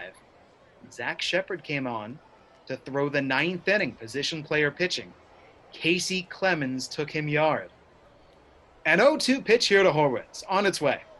A ground ball hit to the second baseman Chrysler to his left, vacuums. Throws to first and gets Horwitz, all the while PK Morris advances to second. 2 down. Well, you have to like what Sheppard's doing. He's come in, thrown 5 pitches, and all have been strikes for the right-hander out of the pen. So if you're coming in here as first-year manager Brian Pena, have to be excited with his reliever coming in, making that switch from position player to pitcher, and throwing strikes out of the bullpen. Now against Cameron Eden, PK Morris in scoring position at second. 2 outs in the top of the 6th, Lugnuts hitting with a 2-0 lead. Let's see, Adam, can he continue to throw strikes? Can he continue to hit the zone? First offering to Eden, on its way. Eden shortens up, lays down a bunt up the third base line. It's up to the catcher Johnson, and Cooper Johnson puts it in his pocket. A base hit for Eden. PK Morris over to third. Eden saw the third baseman Cantana back. He shortened up, he laid it down beautifully up the third base side. And what could Cooper Johnson do? Runners are at the corners for the Lansing Lugnuts. 25 years of Lansing Lugnuts baseball, and I'm not sure I've ever seen this on Fauxpening Day before. 4 bunt singles, 2 from the Whitecaps and 2 for the Lugnuts. 2 outs in the top of the 6th, top of the order, and Aurelvis Martinez. Now the young phenom is 0 for 3 today. He is grounded out to third, and he is flied out to deep center field. Riley Greene tracked it down back in the 4th inning. That stranded PK Morris at third base at the time. Here we go again. PK Morris at third. At first base, the base-stealing threat of Cameron Eden. Right now, probably won't likely see him go. The Lugnuts don't want to take the bat out of Aurelvis Martinez's hands. Sheppard readies. Now he steps off the rubber. Deep breath. Looks over his left shoulder at the runner Eden at first base. 2-0 Lugnuts in the top of the 6th inning. 2 outs and runners at first and third in a crucial spot for the number 6 prospect in the Blue Jays organization. Right-hander against right-hander. Here's the pitch. He takes just off the outside corner. A fastball. Ball 1. Jesse, this is going to be a key here in 2020. Last year, it was mostly Reggie Pruitt that led off for the Lansing Lugnuts. Although Reggie had an outstanding defensive year before he got moved up, his bat kind of fell a little bit behind, wasn't as consistent. So can the Lugnuts find a consistent leadoff guy here in 2020? Right now, it's Aurelvis Martinez getting the opportunity. A ball 1 pitch. He swings and lines it foul, hooking down the left field line. Hanging curveball from Sheppard. A little bit out in front. 1 ball and 1 strike.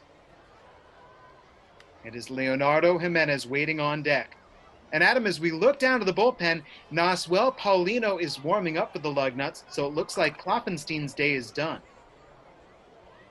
Yeah, I wouldn't be surprised if Kloffenstein is done. He threw 60-plus pitches, 5 innings. He's been excellent, allowing no runs and only giving up 4 hits. Darkening skies above. A 2-0 Lugnuts lead. Eden at first, Morris at third, 2 outs. The 1 ball, 1 strike pitch from Sheppard. Curveball, coldest strike on the outside corner. Buckled Martinez's knees. He probably hasn't seen too many curves like that.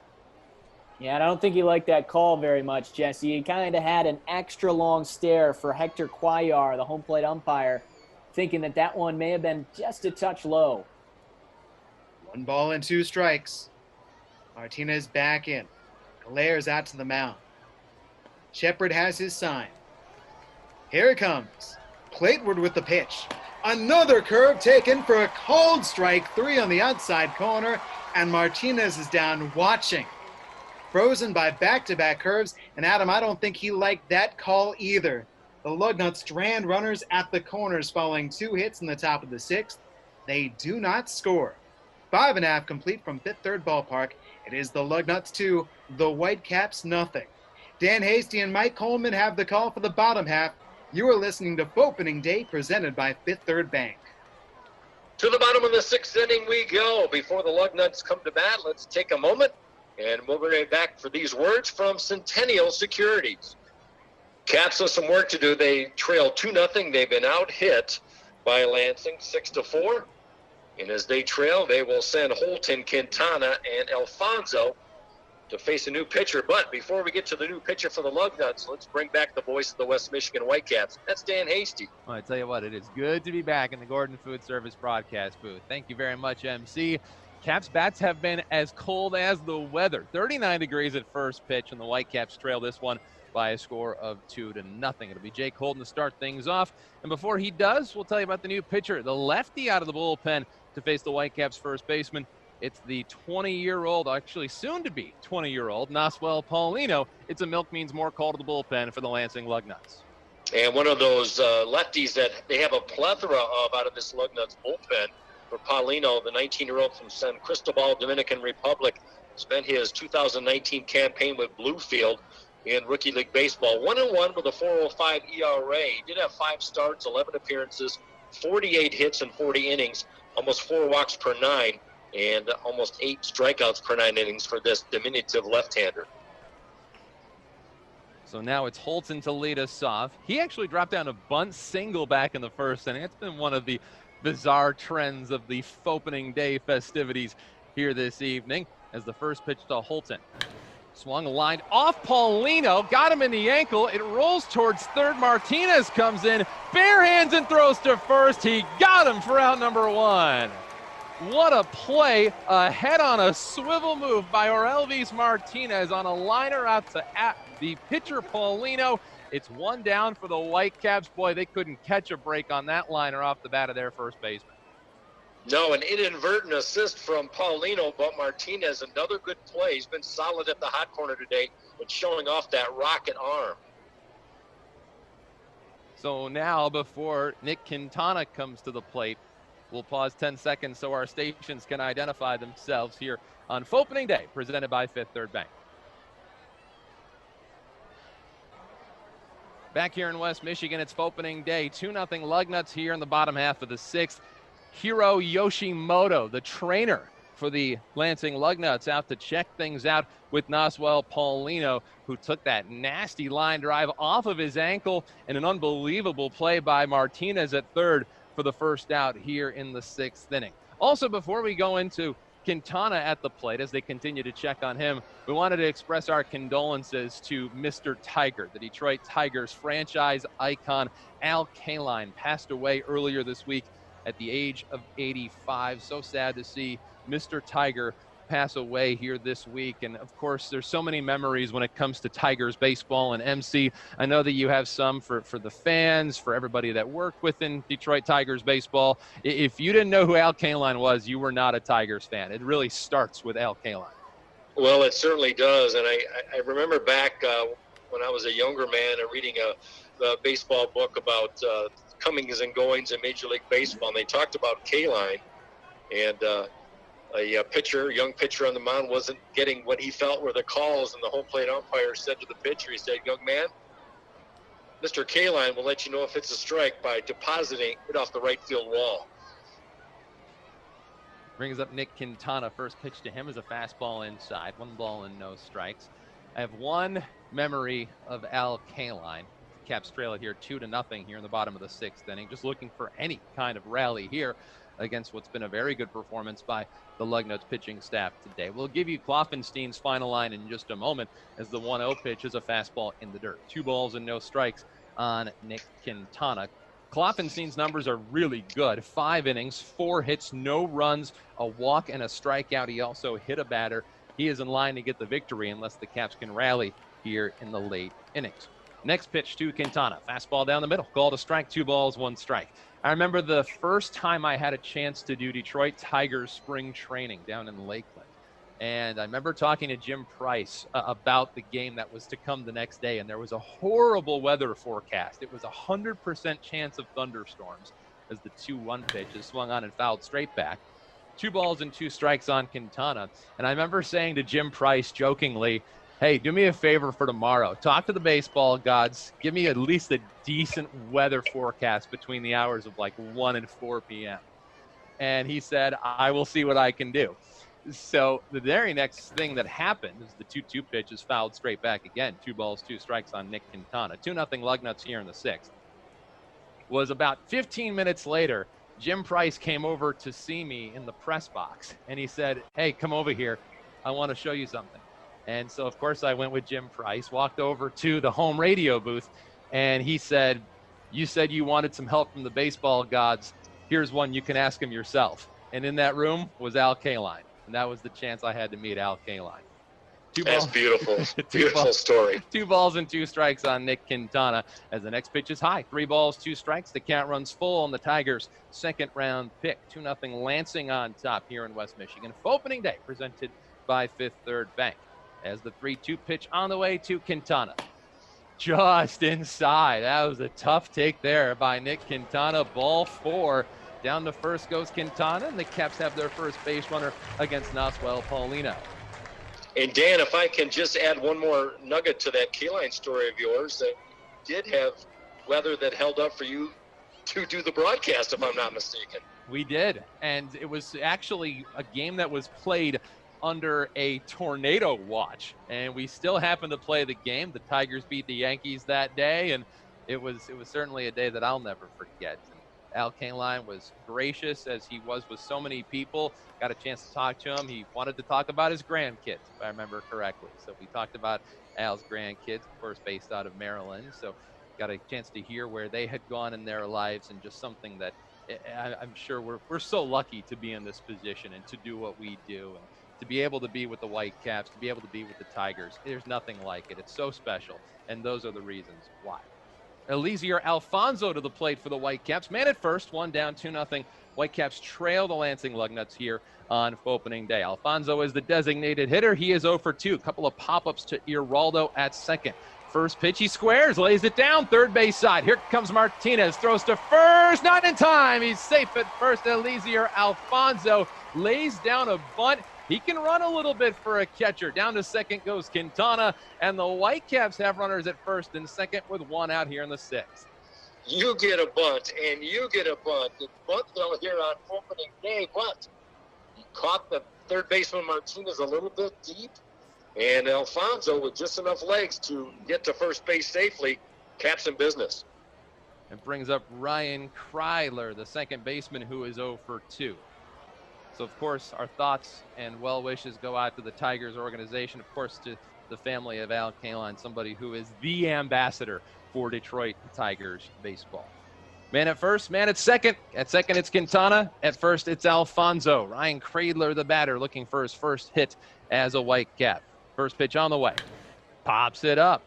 Right side of the infield. Let's see if the wind plays tricks on this one. Going over the first baseman, Morrison, cutting him off, and Aroldo makes the catch as they run into one another just off to the right side of the pitcher's mound. Down goes Aroldo, but he hangs on to the baseball for out number 2 on what was a crazy fly ball. MC, we were expecting for the wind to come into play at some point here this evening.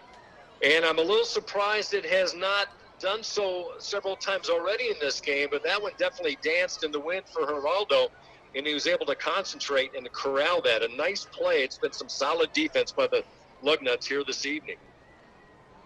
So a big catch there for Aroldo. That could have been a big problem, especially with runners around the bases.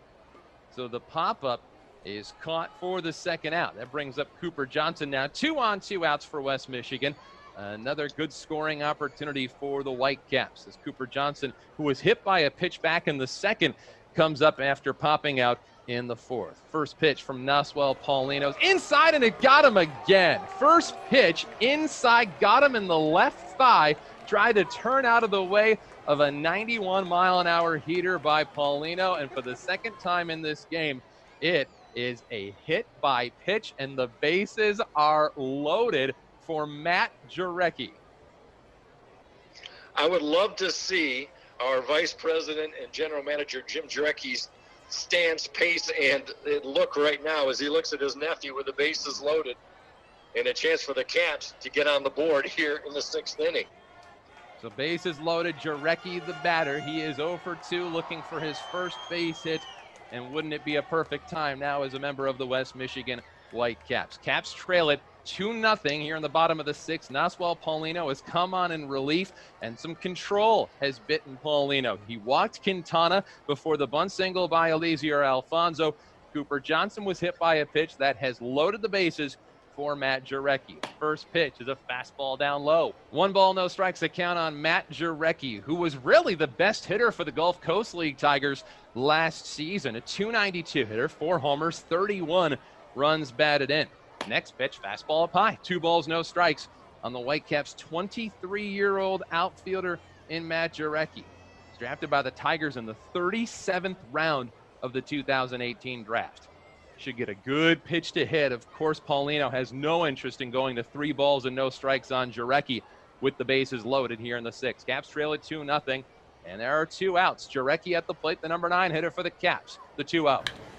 Swung on, fly ball, hit towards left field, and this one's hit deep. Back goes Horowitz at the track, looking up, and this one's over and gone! Grand slam home run, Matt Jarecki! Welcome to West Michigan, and the Whitecaps have taken a opening day lead here in the 6th. It's 4-2 West Michigan. Could you not think of a better script for this young man getting the start in left field here in West Michigan? Matt Jarecki, a round tripper, grand salami. And not only do the Caps score, Jarecki crosses home plate and they take the lead here in the 6th. A bunch of high fives, hugs at home plate, and the biggest one comes from his manager, Brian Pena, who basically bear hugged him around third base as he came into home plate. What a moment here at Fifth Third Ballpark. The Whitecaps take the lead on one swing, a grand slam by Matt Jarecki. And it looks like no sooner than that, we see another Milk Means More call to the bullpen. Out of the dugout comes Luis Hurtado. He's headed to the baseball. He's headed to get that ball from Paulino. And Paulino is done after just 2/3 of an inning, giving up a grand slam. He'll go to the bullpen. We'll tell you who he brings in when we come back after these words from Ruth's Chris Steakhouse. Back here in West Michigan, opening day presented by Fifth Third Bank. Whitecaps have just stormed back to take a 4-2 lead over the Lansing Lugnuts on a grand slam by Matt Jarecki in one of the more special moments we've seen here in West Michigan. We are continuing along here in the bottom of the 6th. Wenzel Perez is the batter, and he faces a new pitcher. Out goes the lefty Oswald Paulino. In comes a fellow southpaw, and another Milk Means More call to the bullpen. It's Luke Gillingham. And for Gillingham, interesting story, the lefty, 6'3", 200-pound, 26 years old, out of the Naval Academy. He was a 37th round draft pick back in 2016, but he pitched last year, but missed 2 years to fulfill military obligations. But boy, last year was great with Vancouver in the Northwest League, short season A, 3-1 with a sparkling 2.65. How about this? 12 strikeouts per 9. Opponents batted just 182 against his hard-throwing left-hander. His first pitch to Wenzel Perez from Gillingham, the native of Coronado, California, delivers. Swung on and popped him up. In the infield, again, the wind playing some tricks, but not as heavy this time. Geraldo's there, and this time, no one's there to run into him. He makes the catch for out number 3. The Caps go down, but Bob Wells down on top of the dugout yelling, "How about those Caps?" The Whitecaps get 4 here in the bottom of the 6th, and they take a 4-2 lead over the Lansing Lugnuts. We'll come back in a moment for the top half of the 7th. And for that 7th, we send things back to Lugnuts Radio. Top of the 7th as we bring you back on opening day here between the West Michigan Whitecaps and the Lansing Lugnuts. Today's game presented by Fifth Third Bank. And oh my goodness, did things just change in a hurry in the bottom of that last half inning. Matt Jarecki, who is late addition to the lineup today. He wasn't even supposed to be in the starting lineup. They switched it up. Brian Pena inserted him in the 9 spot. He comes through with a grand slam against Oswald Paulino, and it's now West Michigan with their first 4 runs and first lead of the season. They're up 4-2 as we come back for the top of the 7th. Lansing hoping to get some runs back as they're now trailing for the first time this season. Adam, how things have turned, especially when you consider Adam Klopfenstein 5 sparkling shutout innings. And the Lugnuts have had their chances to add on to their lead. They've had runners all over the bases. So my thinking is, with how well they've swung the bats today, don't count them out now. That'll be Zach Sheppard, the right-hander, that comes back up for his second inning of work. He scattered a couple of base hits, but he was able to get out of that 6th inning, throwing 10 pitches and getting a strikeout of Orelvis Martinez. So 2, 3, and 4, Jimenez, Robertson, and Aroldo for the Lugnuts to begin the 7th. And here's the first pitch from the right-handed Sheppard, and it's low and outside, ball 1 to Jimenez. Jimenez tonight 1 for 3, had that base hit back in the 1st, and also stole a bag before in the 3rd and the 5th, popped up to both right and then left field. Here's the 1-0 pitch from Sheppard. That one comes inside, backs up Jimenez as he gets out of the way. He's now got a favorable 2-0 hitter's count. Adam, I think Lugnuts fans are really going to enjoy Leonardo Jimenez this year. Number one, he's a good player, but number two, he has a magnetic personality. The more you see of him, the more you love him. And that energy is contagious, bouncing around the clubhouse, taking it out to the field. When the fans meet him, they will take to him in a hurry. He's the 15th rated Blue Jays prospect, the 18-year-old out of Panama, digs back in from the right side. That wind still swirling out towards right field.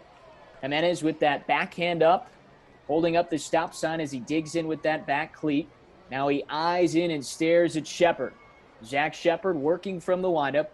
Base is clear, nobody out. 4-2, West Michigan in front. Sheppard comes set and throws. Jimenez swings and launches a ball deep out to left center field. Greene is heading back towards the wall. He looks up, and that ball's out of here. A home run for Leonardo Jimenez, and the Lugnuts answer back, and they're within a run. It's 4-3 here in the 7th. But power is not supposed to be part of his game, but he used every ounce of his strength to turn into that pitch from Sheppard. Jesse, that one nearly went out to the largest flagpole in the Midwest League, all the way out to left center, nearly had an opportunity to clip the American flag. That ball was crushed. That is staggering from Leo Jimenez. And that looks like it's going to be it for Zach Sheppard. We see some shuffling down there for the West Michigan dugout. And here comes the change. Sheppard done. And we will head to a break and give you the pitching change when we come back. The Lugnuts right back in this one, now down 4-3 thanks to the towering shot from Leonardo Jimenez. It's 4-3 Whitecaps in the top of the 7th. Top of the 7th as we come back here to Fifth Third Ballpark on Fauxpening Day. A good one going on between two rivals. As expected, the Whitecaps and the Lugnuts delivering so far. It's 4-3 Whitecaps thanks to the grand slam in the bottom half of the last inning. But the Lugnuts with a little pop in their bat as Leonardo Jimenez goes deep, forcing a change in the bullpen. And Zach Sheppard is gone. In comes Yaya Shentouf, Jesse. Shentouf is not a big guy, 5'9", 205 pounds. Adam, one of his best pitches, his out pitch is his curve. Watch out for that. He attended Pitt, and he was the Panthers' all-time saves leader before the Tigers took him in the 36th round 2 years ago. He worked his way up, spent last season with the Whitecaps, and he's back with West Michigan this year. And no surprise they make the change as he has to work through the heart of this order. Will Robertson has been excellent today. He's 2 for 3, had that bunt single in the 5th and the RBI double back in the 3rd when the Lugnuts plated their first 2 runs of the game. 4-3 West Michigan, top of the 7th, bases clear, nobody out. Will Robertson steps in from the left side. 5 lefties in this Lugnut first 9 to open the 2020 season. Yaya Shentouf working from the stretch. Bases clear, comes set, and the first pitch in at the letters, strike 1. Shentouf hoping to preserve this lead right now for West Michigan. They're up by a run. The first of 3 games this weekend to open up the 2020 regular season. The 0-1 pitch. Swinging, it's on the ground to the right of the mound. Off of it is Shentouf. Picks it up, running towards first, an underhand toss, and Holton snatches it for the first out of the inning. Good work by Shentouf. Right out of the bullpen, has a ball come right his way, and fields his position to perfection. Adam, with Robertson getting dispatched right there, it makes me think the Lugnuts have all these great power threats, right? And Robertson, Orelvis Martinez, Miguel Aroldo, Phillip Clark, and on the other side, the Whitecaps, same. But our 2 home runs hit, the crucial shots. The grand slam was by the Whitecaps' number 9 hitter in Jarecki. And the Lugnuts just narrowing the deficit to 1 run because of a home run by Leo Jimenez. Talk about the unusual suspects. Yeah, we've had unusual balls go out deep, and then we've also had small ball as well, with multiple bunt singles from each team in this game. So with one out, no one on base, 4-3 Whitecaps. That'll bring up Miguel Aroldo. First pitch to Aroldo, up high and out, ball one to the right-hander. Second baseman is 0 for 2 today, also reached on an error, 0 for 3 rather, reached on an error back in that third inning, and was left stranded as the Lugnuts collected 2 runs.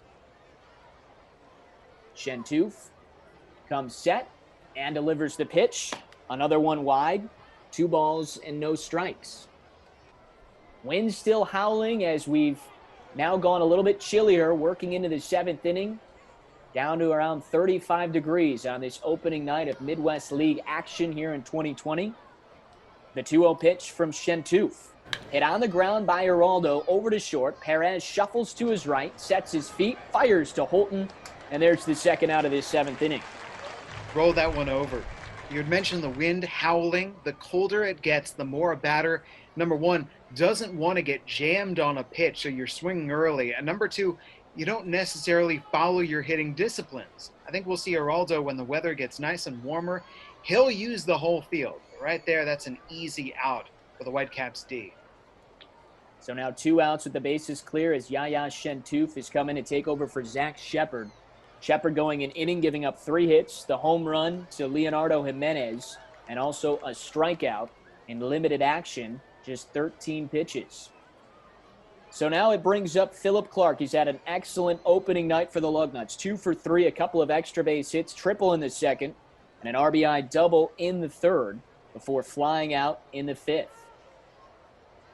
Here's the first pitch to Clark. Swings and gets underneath of it as he sends this one out to left field. Jarecki, no problem with the wind here as he's standing underneath of it, makes the catch, and the inning is over. Lugnuts get a run closer, though, on the solo shot from Leonardo Jimenez, and they are within a run, 4-3, as we stretch it out and head to the bottom of the 7th. We'll give it back to the Whitecaps radio crew, Dan Hasty and Mike Coleman here from Fifth Third Ballpark on Fauxpening Day, presented by Fifth Third Bank. A little take me out to the ball game from the Grand Master Mike Dean, our official scorer extraordinaire, live on the trumpet. We go into the bottom half of the 7th inning. It's 4-3, Whitecaps on top. They got the grand slam from Jarecki in the 6th, and now that lead has been shaved down to 1. Parker Meadows, Riley Greene, and Jake Holton to the plate for the Whitecaps against their reliever, Luke Gillingham. Also, the first 1,000 who were in attendance for this one got a Whitecaps beanie, courtesy of our friends at Fifth Third Bank. Coleman currently donning that as we speak. It looks very, very sharp, MC. We certainly like those giveaways, don't we? Here's the first pitch towards Parker Meadows. It's a fastball in for a called strike. 0-1 the count on Parker Meadows. 4-3, Whitecaps on top. And at this point, looking for some auto owners insurance. Auto owners insurance in your local independent agent or your ticket to great insurance. Contact Lake Michigan Insurance Agency. The next pitch to Meadows is a fastball up high. 1 ball, 1 strike to count on Meadows, who's already had a terrific debut here in 2020. A single back in the 3rd, a double in the 5th. Here's the 1-1. Swung on and belted. High in the air to dead center field. Back goes the center fielder, Eden. He looks up. This one's over and gone. Parker Meadows, his first home run in his first game of 2020. Asking you shall receive. The Caps get an insurance run here in the 7th. It's 5-3 West Michigan. 7 home runs last year for Meadows. Looks like he turns on a fastball and maybe aided slightly by the wind blowing out right, but no doubt about it. He took it deep and a little bit faster bat speed it looks this year for Parker Meadows, and he does not miss. How about that? Back-to-back home runs in consecutive innings. He sent that one off the batter's eye in center field. We've seen that kind of power from Parker once in a while last season. There was a game in Bowling Green where he actually fired a home run over the scoreboard against the Hot Rods at Bowling Green Ballpark. That is no small feat. So the Caps get a leadoff home run here in the 7th. Here's Riley Greene. First pitch to Greene, swung on and hit in the air towards left field. 2 steps to his left goes Spencer Horowitz. Easy play. He makes the catch. 1 pitch And one away as Riley Greene is retired. One gone here in the 7th. It brings up Jake Holton. Boy, it took a little while for the Caps to get the offense going. They had early chances with runners in scoring position, but some power we don't normally see, especially in parts of April with the colder weather. You know, and usually with the cold weather being what it is, balls aren't going to leave the yard. But when you're talking about wind gusts of 25, 35, 40 miles per hour, you're going to get that extra lift on those fly balls. Parker Meadows didn't need any help on that one out to dead center field as that one hit off the batter's eye. First pitch to Holton is a fastball up high. 1 ball, no strikes on Holton, who singled on a bunt his first time up. He's 1 for 3. Next pitch towards Holton. Swung on and popped him up. Foul ground, third base side. Over goes Orelvis Martinez right on the warning track. Does he have a play? Over the railing to make the catch for out number 2. What a play by Orelvis Martinez. We've seen him make a couple of outstanding plays in this ball game. First, it was the line drive off the ankle of Paulino, and this time he saves a foul ball and turns it into out number 2. And I think the wind enabled that, blowing out to right field to keep that in play, even though Martinez still had to perform the acrobatics. Nicely done. Brings up Nick Cantana. Whitecaps now with a 5-3 lead. They'd still take a couple more auto owners insurance runs here in the 7th. Cantana walked and scored ahead of the Jarecki grand slam in the 6th. The first pitch to Cantana is a fastball on the inside corner. Up with the right hand goes the home plate umpire, Hector Cuellar. 0-1. Caps 5, Lugnuts 3 here in the bottom half of inning number 7. Next pitch on the way to Cantana. Swung on and hit in the hole. Deep at short. Backhanding is the shortstop. Jimenez jumps in the air, throws to first in time. He gets Cantana for out number 3. Outstanding play by Leo Jimenez in the hole at short. And the Whitecaps' chance for a 2-out rally is thwarted here in the 7th. Cantana goes down and the Caps go 1-2-3, but not before the leadoff home run by Parker Meadows. We are headed to the 8th here in West Michigan on Fauxpening Day, presented by Fifth Third Bank. It's the Whitecaps with a 5-3 lead over the Lansing Lugnuts. Top of the 8th inning as we bring you back to Fifth Third Ballpark on a chilly opening windy night from West Michigan, where it's the Whitecaps in a doozy, up 5-3 over the Lugnuts to open up the 2020 season. Adam Jackson, Jesse Goldberg-Strassler back with you on Lugnuts Radio. Dan Hasty, Mike Coleman helping us out as well with Whitecaps Radio, doing a tremendous job here on Fauxpening Day as we get ready for Tanner Morris, PK Morris, and Spencer Horwitz to face Yaya Shentouf. Jesse had a nice opening inning as he set down the Lugnuts 1-2-3 after coming in relief for Zach Sheppard. Well, there was the chance there for the Lugnuts to start something up. Leo Jimenez had led off with a home run in the 7th inning. Then he bet the Lugnuts 3, 4, 5 batters. But Shentouf made quick work of them. Tanner Morris steps in 0 for 3 tonight. 3 different flyouts, a couple in the outfield and 1 in the infield for the lefty. Righty on lefty, Shentouf comes home and pours in a strike on the outside corner. It's 0-1. Adam, something we were really looking forward to was Nitro Circus coming in May. That has now been rescheduled. Nitro Circus coming up on Saturday, October 3rd. The Nitro Circus You Got This World Tour. That's certainly going to be fun to watch, so make sure you get out in the fall and check that out. Cooley Law School Stadium. No balls at 1 strike to Morris. Here comes the second pitch from Shentouf, and it's on the outside corner, a fastball. No balls and 2 strikes. Other big news just before we got underway a couple of weeks ago was the announcement of the newest members in the Michigan Baseball Hall of Fame. I have to say congratulations to Drew Henson and Bob Miller, the Michigan Baseball Hall of Fame class of 2020. Join us at Cooley Law School Stadium on Saturday, August 8th for the induction and plaque unveiling of the 2 newest members. Both of them plan to be in attendance. Drew was thrilled when we called him up and told him. And the Miller family, Bob Miller is in his mid-90s, but the whole Miller family is planning on being there for the event. No ball, 2 strike pitch to Tanner Morris. Swings and misses. He was behind the fastball right down the middle. Shentouf challenged him, and there's 1 away in the top of the 8th inning. First strikeout for Shentouf. 5-3, Whitecaps in front on a cold, windy night at Fifth Third Ballpark, and that'll bring up PK Morris. Of course, you go back to Drew Henson, started his career with Brighton here in the state of Michigan, then went to the University of Michigan, a dual sport athlete, football and baseball, and was considering potentially both the NFL and Major League Baseball, but then got selected by the Yankees in the 1998 draft. First pitch to PK Morris from Shentoof, in on the outside corner. Another fastball, strike one. Adam, if you look through the MHSAA record book, Drew Henson owns so many of those records, single season records and career baseball records for the state. Now you're talking about career records in hits, doubles, home runs, grand slams, runs batted in, runs scored, walks. I mean, up and down, a couple of the most important offensive categories, many of the most important offensive categories, and Henson leads them all. No ball, one strike pitch to Morris. The lefty standing in waiting. Shentoof is come set, and here's the pitch. Swung on, and it's hit down the left field line, and it's down, a fair ball, trailing all the way towards the corner. Around first, Morris is headed for second.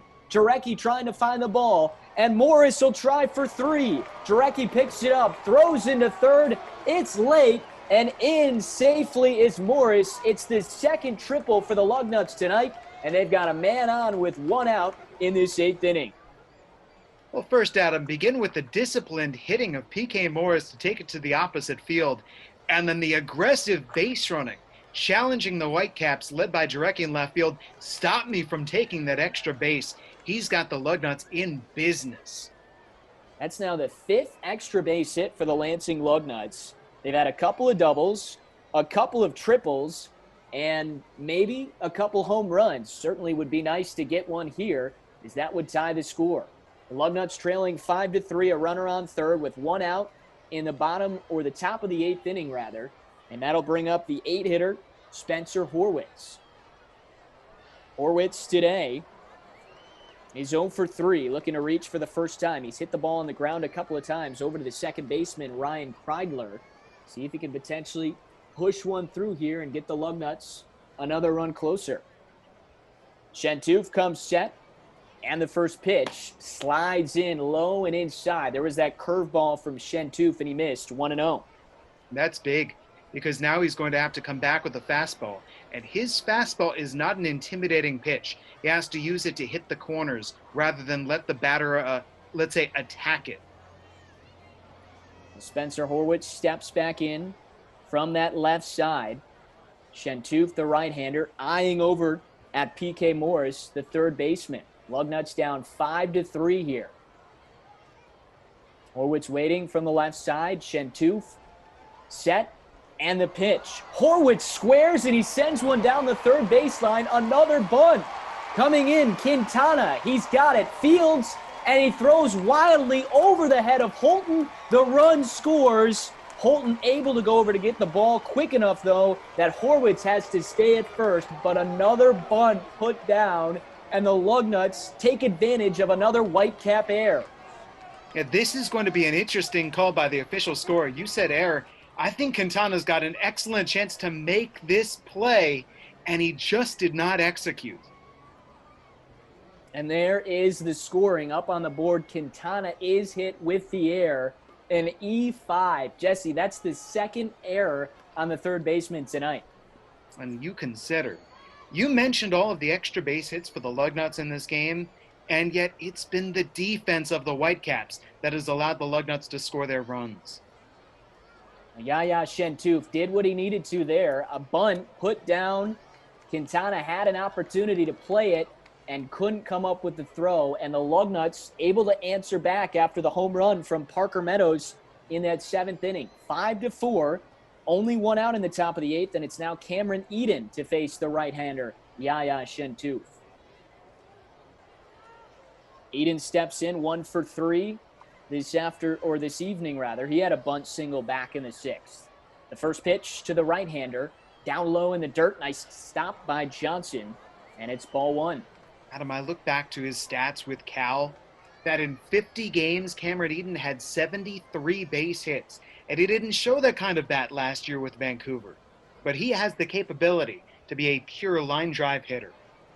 We'll see if he can get a hold of one here. Shentoof just gave up his first base hit, a triple the opposite way from PK Morris. Runner at first, one out, top eight, Lugnuts down by a run. Righty on righty. Shentoof comes set, the pitch home. Eden squares this one out towards left field, and it's down for a base hit in front of Matt Jarecki. There is that line drive shot, and moving up to second is Horwitz. They're at first and second with one out. On the top of the lineup coming up too. Looks like Brian Pena has seen enough of Yaya Shentoof. Indeed he has. Shentoof gives up the triple, and then the error on Cantana comes back to get the Whitecaps. Lugnuts are within a run. They have runners at first and second with one out. Top of the order coming up. We'll have the pitching change when we come back on Fauxpening Day, presented by Fifth Third Bank. We bring you back for the top of the 8th inning. The Lugnuts have gotten a run closer on Fauxpening Day against the Whitecaps. It's now 5-4, and a new pitcher coming in for West Michigan. Jesse? Yeah, Chavez Fernander, a 6'3", 205-pound right-hander. In his first 2 professional seasons, he's simply been tremendous, Adam. Career ERA of 1.93. The Tigers picked him up in the 35th round in 2018 out of Polk State Junior College. His hometown, the Bahamas. From the islands, he comes in to face the top of the order, Oralvis Martinez, 0 for 4. The right-hander steps in against the right-hander, Fernander, on the hill. Fernander taking his time as he adjusts his home Whitecaps uniform. Now comes set on the hill with runners at first and second and one out. Ready to go, and here's the pitch. Martinez swings and hits it high and deep, twisting in the wind. Meadows going back towards the warning track, and he makes the catch just in front of that wall out and right. Thought maybe a chance for that wind to carry it out, but Meadows with that speed able to run it down 2 away. So with 2 outs, that'll bring up Leonardo Jimenez. Solo home run in the 7th pulled the Lugnuts back to within a run. They're down 5-4 here. And runners at first and second with 2 outs. Lugnuts hoping to get a big swing from Jimenez. He's 2 for 4. First pitch to the shortstop, dives out of the zone inside towards the right-hander. Ball 1. Adam, the Lugnuts have stranded 8 runners on base in this game, 6 of them in scoring position. The opportunities have been there. By and large, they haven't cashed in. Here's a chance right now with a guy who, to this point, you could argue has had the biggest swing of the game for the Lugnuts. And he's hoping to come up with another big swing to either tie this or potentially an extra base hit to give them the lead. Down 5-4. Horwitz takes a steady lead at second. Eden, a small lead at first. Fernander comes set and throws. Jimenez swings and whacks this one out to left center field. Jarecki going over towards Greene in center. Dives and he can't make the catch. And this ball's going to the wall. Horwitz comes in to score. Eden quickly rounding third. Jarecki finally gets up and gets it into Perez. But beforehand, into third goes Jimenez. Both runners score. And the Lugnuts have reclaimed the lead in the 8th. Leo Jimenez coming through again. And you know Riley Greene, with that great defensive ability, was measuring it, hoping for a shot. Jarecki was closest to it, so he laid out with a dive. And then when neither one of them could get to it and it went to the wall, that just meant that everybody was flying around the bases.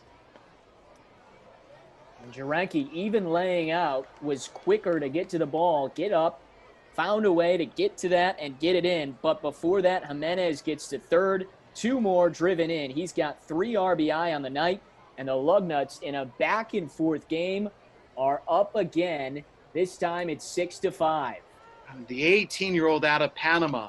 He's played in a lot of international competition. And he comes in cool-headed on a cold Fauxpening night. Chavez Fernander now trying to get that final out and limit the damage here. Will Robertson steps in. The 3-hitter is 2 for 4. A double with a run scored and an RBI in the 3rd and a bunt single in the 5th. Robertson digs in from the right side. Fernander peeks over at Jimenez, fires home, and pours in a fastball right across the plate. Strike 1. Robertson, the left-hander, in right field. Drafted out of Creighton last year in the 4th round. He has that extra base hit in the third as the Lugnuts continue to get extra base hits in this game. Second pitch coming to Robertson. That one's away, and it's 1 strike. Adam, I continue to look back on that error committed by Cantana. 2 more unearned runs in this frame. 4 total unearned runs scored by the Lugnuts in this game. Well, it was the Cantana error that sparked the rally in the third for the Lugnuts. It's the Cantana error that sparks the rally in the 8th here for Lansing. The 1-1 pitch home to Robertson. Swings and he bloops this one out to right field. Meadows coming over towards the line. He can't get to it, and the ball fumbles around over in foul territory and heads for the stands. Jimenez is in to score. Robertson rounding second. Meadows is still trying to find the baseball. Robertson heading to third. He's in, standing up with a triple as Meadows finally gets it in. Back-to-back 3 baggers, and the Lugnuts have a 2-run lead in the 8th. What an 8th inning for Lansing as they've now plated 4 runs and have 2 extra base hits. 3 extra base hits, rather, with 3 triples, Jesse. This team coming alive in crunch time in the Fauxpening. I tell you what, that's bad luck for Parker Meadows with where that ball landed. Will Robertson couldn't have thrown it down the line any better. And beyond that, that's simply the Lansing Lugnuts once again aggressively heading around the bases as Meadows is scrambling to get it in. What a turn of events in the late innings. 3 triples. By the way, has ruled straight triple for Will Robertson. Okay, so we did get it correct. 3 triples now for the Lugnuts in the triple 8th inning, we'll call it.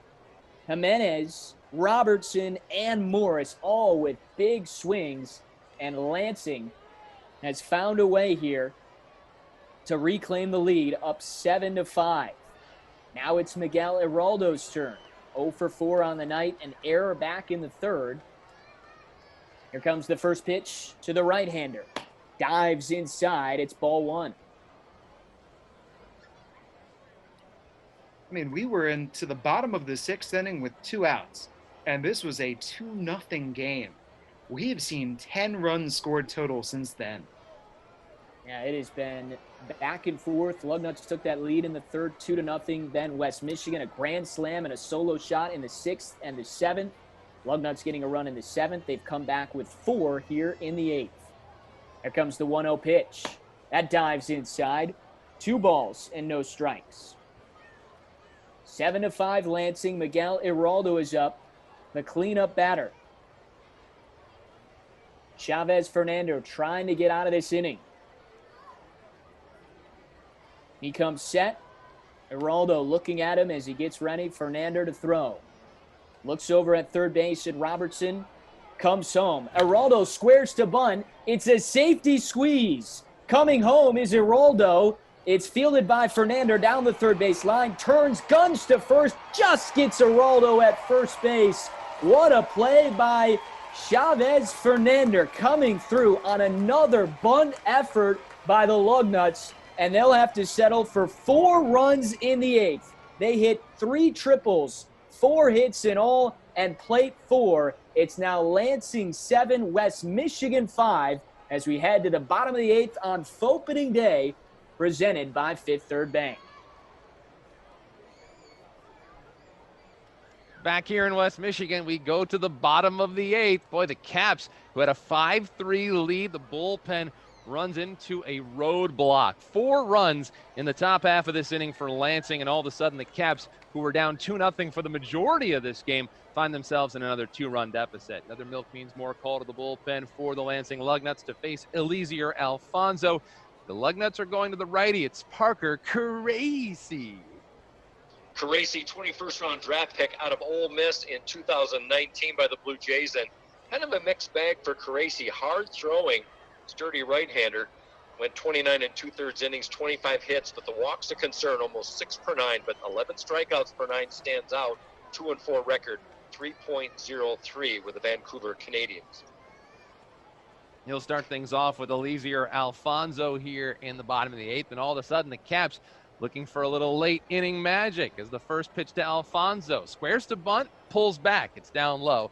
1 ball, no strikes. on Eliezer Alfonso. He's the DH. He tried to bunt his way on last time, and he actually made it safely. He scored ahead of Jarecki's grand slam. 1-0 pitch. Squares to bunt again. He drops it down, but it's right back towards the mound. Off the mound to get it is Caracci. Pats the glove, fires to first in time. 1 up and 1 down for the Caps here in the 8th. Well, Alfonso trying to go back to the well. In that instance, it was one too many times. Well, we were a little surprised the first time, and maybe a little surprised he tried it again, but that bunt did not find purchase, as he has not had a lot of swings today, but that'll bring up Chrysler. So Chrysler, the batter. Quiet debut for Chrysler. He's 0 for 3, popped out to second in his last at-bat. First pitch to Chrysler, swinging a hot shot ground ball in between, picked by Martinez. To his feet, throws to first in time. What a fine play. And the Webb Gems continue at third base for Aurelvis Martinez. One pitch, and Ryan Chrysler is down here in the 8th. 2 gone for the Whitecaps. Has he not been the workhorse for this Lugnuts infield, and several assists, and one more spectacular than the next? Brings up Cooper Johnson. Johnson has been hit by 2 pitches in this contest. He scored ahead of the Jarecki grand slam in the 6th. First pitch on the way to Cooper Johnson. Swung on and hit high, deep towards center field. Back goes the center fielder, Eden, at the track. He makes the catch. Had his back on the wall, as we thought the wind might be able to push that one over and get the Caps within a run. Cooper Johnson's bid comes up just inches short. Caps go 1-2-3 here in the 8th inning. It's 7-5, Lansing over the West Michigan Whitecaps. We'll go back to Lugnuts Radio for the top half of the 9th inning here on Fauxpening Day, presented by Fifth Third Bank. Many restaurants and bars are closed, leaving millions without work. America's taps are off, but the tips are needed more than ever. Dan Henry Distributing and Miller Lite are helping with a virtual tip jar that supports the Bartender Emergence Assistance Program. They started off with a $1 million donation and are asking those who can to join them at virtualtips.org. That's virtual-tips.org. And they'll continue to support the effort as we continue to face this unprecedented time. It's Fauxpening Day, presented by Fifth Third Bank, as we go to the 9th inning. I'm Jesse Goldberg-Strassler with Adam Jackson. The Lansing Lugnuts are coming up, last chance for insurance, leading the West Michigan Whitecaps 7-5. For the Lugnuts, Phillip Clark, Tanner Morris, and PK Morris are coming up.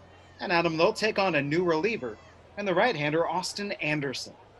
Yeah, Anderson, the righty, 5'11", 195 pounds, 24 years old. This is his 3rd professional season and 1st in West Michigan. And he spent his time collegiately at UNLV. 4-2 last year with an ERA just over 3 in 31 games and 48 2/3 innings pitched. So we'll see what he does tonight, try and keep the Lugnuts in check and keep the Whitecaps within range. He starts against the left-handed hitting Phillip Clark, batting in the number 5 spot in the order. First pitch called a strike on the outside corner. A fastball to get things going. Anderson following Fernander, who followed Shentoof, who followed Sheppard, who followed the starter Carlos Guzman. 5 innings of work today for Guzman, 2 unearned runs on no walks and 6 hits. A strike 1 pitch, just a little high and away. 1 ball, 1 strike, the count on Clark. Well, after Guzman, Zach Sheppard came in out of the pen, and he fired a scoreless 6th inning for West Michigan. But the Whitecaps took him out after he allowed a leadoff home run to Leo Jimenez in the 7th. And then Yaya Shentoof came in, and he fired a 1-2-3 relief appearance, top of the 7th inning, coming on for Sheppard. And it was looking like the Whitecaps maybe had things back in hand, leading 5-3. The 1-1 fouled up and away down the left side. A ball and 2 strikes on Clark. This baseball back under the crowd and into the sea of reaching hands. 1 ball and 2 strikes is the count. Well, after Shentoof came out there for the top of the 8th inning, and he started things off by striking out Tanner Morris. That, Adam, was where things started to unravel for the West Michigan Whitecaps. A 1-2. Inside, on the count is even. Yeah, it was big, Jesse. You got to give credit. The comeback squad here in the opener. The Fauxpener, rather. 4 runs in that 8th inning, and so far that's the difference. 2 balls and 2 strikes is the count. On Phillip Clark. Clark batting, the left-handed hitter with Tanner Morris on deck. Here's the pitch on 2-2. A swing and a bouncing ball hit right at the third baseman, Cantana. Swallows it up, takes his time, throws it across to Holton, and there's one gone. Here comes Tanner Morris now. 1 out, nobody on, top of the ninth. Lugnuts leading West Michigan 7-5. A 4-run top of the 8th inning to reverse things. It was looking up until that point the bullpen meltdown for the Whitecaps. And the great clutch hits all in a row by the Lansing Lugnuts. That the key blow in this game was going to have been struck by the Whitecaps left fielder. The pitch to Morris. Fastball called a strike at the knees. Inside corner at 93 miles an hour. Matt Jarecki in the bottom of the 6th inning had hit a 2-out grand slam. That had given the Whitecaps a 4-2 lead. Bolstered it up to 5-3 before the 8th. But now the Lugnuts with that 4-round reversal. It is the Lugnuts 7, the Whitecaps 5, top of the 9th inning. The pitch to Morris. Fouled away to the left side. Tanner Morris out of the University of Virginia. 1 out, nobody on. Here comes the pitch from Austin Anderson. Morris swings. It's a high fly ball to center field. Canter corn for Riley Greene. Under it. Makes the catch. 2 outs. PK Morris is coming up next. Looking ahead to the bottom of the 9th inning. The Whitecaps will have 9-1-2, the aforementioned Matt Jarecki to try to ignite things. And then Wenzel Perez, the number 14 prospect in the Tigers org. And then the number 11 prospect in the Tigers org, Parker Meadows, who is homered in this game, also a single and a double. And if anybody gets on, Riley Greene will be coming up for the Whitecaps. A 2-run Lugnuts lead right now, 2 outs, nobody on. PK Morris, 3 for 4 in the game. Here's the pitch from Austin Anderson. He swings and misses. Strike 1. Looks like the Lugnuts are going back to the pen. Austin Havacost is warming up in the bullpen to take over for Parker Caracci. The pitch from Anderson. Very high. 1 ball and 1 strike. What a win this would be for the Lugnuts, Jesse, if they could get it, just because of how back and forth this game is. And of course, with the rivalry and how close it always is between West Michigan and Lansing, this would certainly be a firework type season. Without a doubt. For opening day presented by Fifth Third Bank, coming your way between the Lugnuts and the Whitecaps. PK Morris from the left side. Today has flied to left. He has singled up the middle, singled to left, and tripled to left field. He has scored a run, batting in the number 7 spot of the order. A 1-1. Down low. 2 balls and a strike. Spencer Horwitz is waiting on deck. The non-drafted free agent, age 24, Austin Anderson, rears back and lets it fly. Popped him up on the right side. PK Morris discards the bat as the second baseman Chrysler's underneath it, calls for it, puts it away, and the side's retired in perfect fashion by Anderson. We are going to the bottom of the 9th inning from Fifth Third Ballpark. Will that 2-run lead be enough for the Lugnuts? It is Lansing 7, West Michigan 5. It is Fauxpening Day presented by Fifth Third Bank, and here comes the Whitecaps broadcast crew to take you the rest of the way. Back here in West Michigan, last call for baseball. West Michigan trailing Lansing by a score of 7-5. Whitecaps sending up Matt Jarecki, Wenzel Perez, and Parker Meadows. If anybody gets on, Riley Greene would have a chance as the potential tying run at the plate. Whitecaps getting ready to set up against another new pitcher. Another Milk Means More call to the bullpen, and the 5th so far for Luis Hurtado. He brings in Austin Havacost. And for Havacost, nicknamed the Moose, the right-hander out of Kent State, 17th round pick back in 2018, and split his time last year between the Gulf Coast League Blue Jays and Bluefield in the Appalachian League. And for Havacost, great numbers. 21 innings, 14 hits, just 2 walks per 9, and a strikeout ratio of 9.5 per 9 innings. He was 2-0 with Bluefield with just 1 earned run in 15 innings. Now the sturdy, hard-throwing right-hander trying to close down the Whitecaps here in the 9th. He was unbelievable last season in Bluefield. First pitch towards Matt Jarecki is a fastball off the outside corner. Just missed. 1 ball and no strikes on Jarecki. He gave the Whitecaps the lead last time up. A grand slam in the 6th that gave the Whitecaps a 4-2 advantage. 1-0 pitch. Swung on and chopped right back to the mound. Speared by the pitcher in Havocos. Runs to the first base bag. Underhand flip is in time. 1 up and 1 down as Jarecki is retired to start the 9th. Well, if you're the Lugnuts defensively, how vital is that to get that first out on the first batter? And it just changes the complexion of the inning, makes it a little bit tougher for the Caps, down with just 2 outs left. Brings up Wenzel Perez. If this all holds as we have seen so far, Luke Gillingham would be the winner. And on the other side for the Caps, it would be Yaya Shentu who would be on the proverbial hook. Let's see if the Caps can find a way as Perez, who singled back in the first, he's been quiet since, comes to the plate for the 5th time here today. First pitch towards Wenzel Perez. Swung on and hit in the air towards right field. Down the line, straddling the line is the right fielder Robertson, and he's there. He makes the catch with a foot in foul territory for out number 2. Perez goes down, and the Whitecaps are down to their final hitter. Parker Meadows is the batter for West Michigan. Well, Dan, we've got 2 left-handed bats coming up. I know there's 2 outs. We still have that steady wind out to right field. If you get a couple in the air, Greene and Meadows, or Meadows and Greene, I should say, definitely have the firepower to park it over the fence.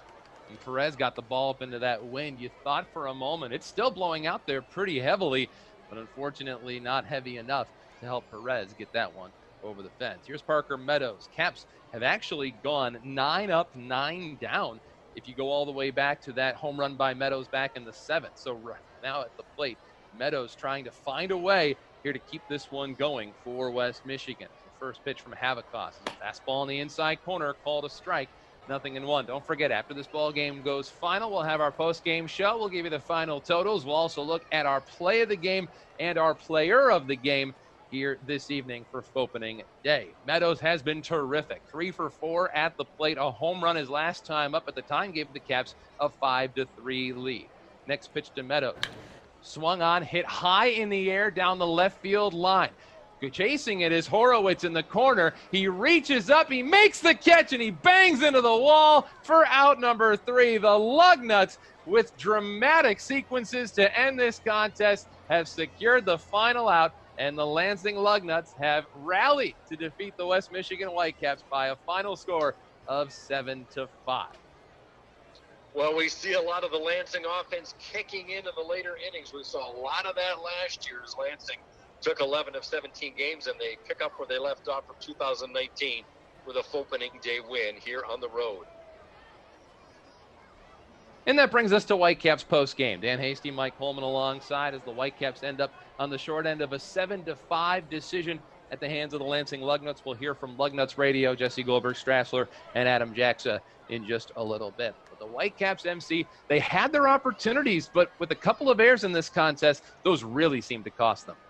Yeah, it certainly did. 3 errors and a couple by Cantana, and just really set the table for Lansing. A very potent offense once again this year. And the extra base power was there for the Lugnuts, combined with those 3 errors.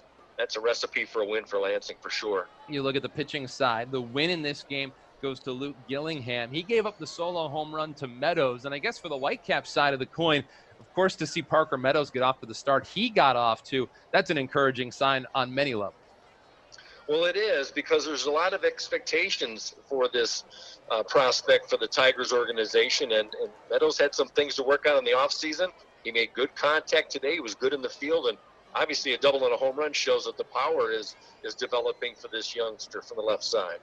Last but not least, MC, we don't know how many opportunities we're going to have to be sharing this microphone over the course of this summer, but I'll tell you what, it is a very unique time, and I guess all we can do is have faith. It's been such a tough time for everybody for so many different reasons. And obviously we know the main fight that we're all fighting here as we sit and listen to this Fauxpening Day broadcast. But of course, the Whitecaps and the Lugnuts want to extend their deepest thoughts to everyone that's been affected by what they're currently going through with the coronavirus and the COVID-19 situation that has hampered all of us. But of course, the Whitecaps and the Lugnuts, we're here with you as we've been all night here. And MC, I know this hits home for you as well.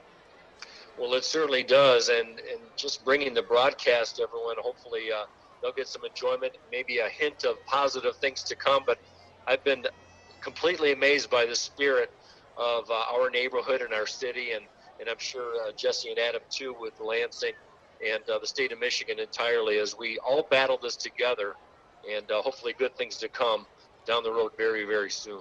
So it's up to us to crown our player of the game, as the play of the game will be from the Lansing side. And I think it only makes sense to go with the player who really did spark the Lugnuts rally in the late innings in this one, Leo Jimenez, a solo home run and that two-run triple, the go-ahead two-run triple to give the Lugnuts the lead that they never relinquished.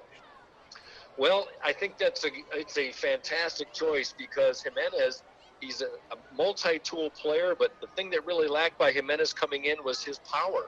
Well, he certainly showed it today with a home run, a triple, a single, and 3 RBI. No argument there, Dan Hasty. Leonardo Jimenez, player of the game for Lansing in that convincing victory. MC, great to see you as always, my friend. Hopefully we'll be doing this in person and in our radio booth much sooner than later. You bet, Dan. Thanks so much. And that'll wrap things up here from the Whitecaps radio side of the coin. Our thanks to all the good people who make this broadcast go.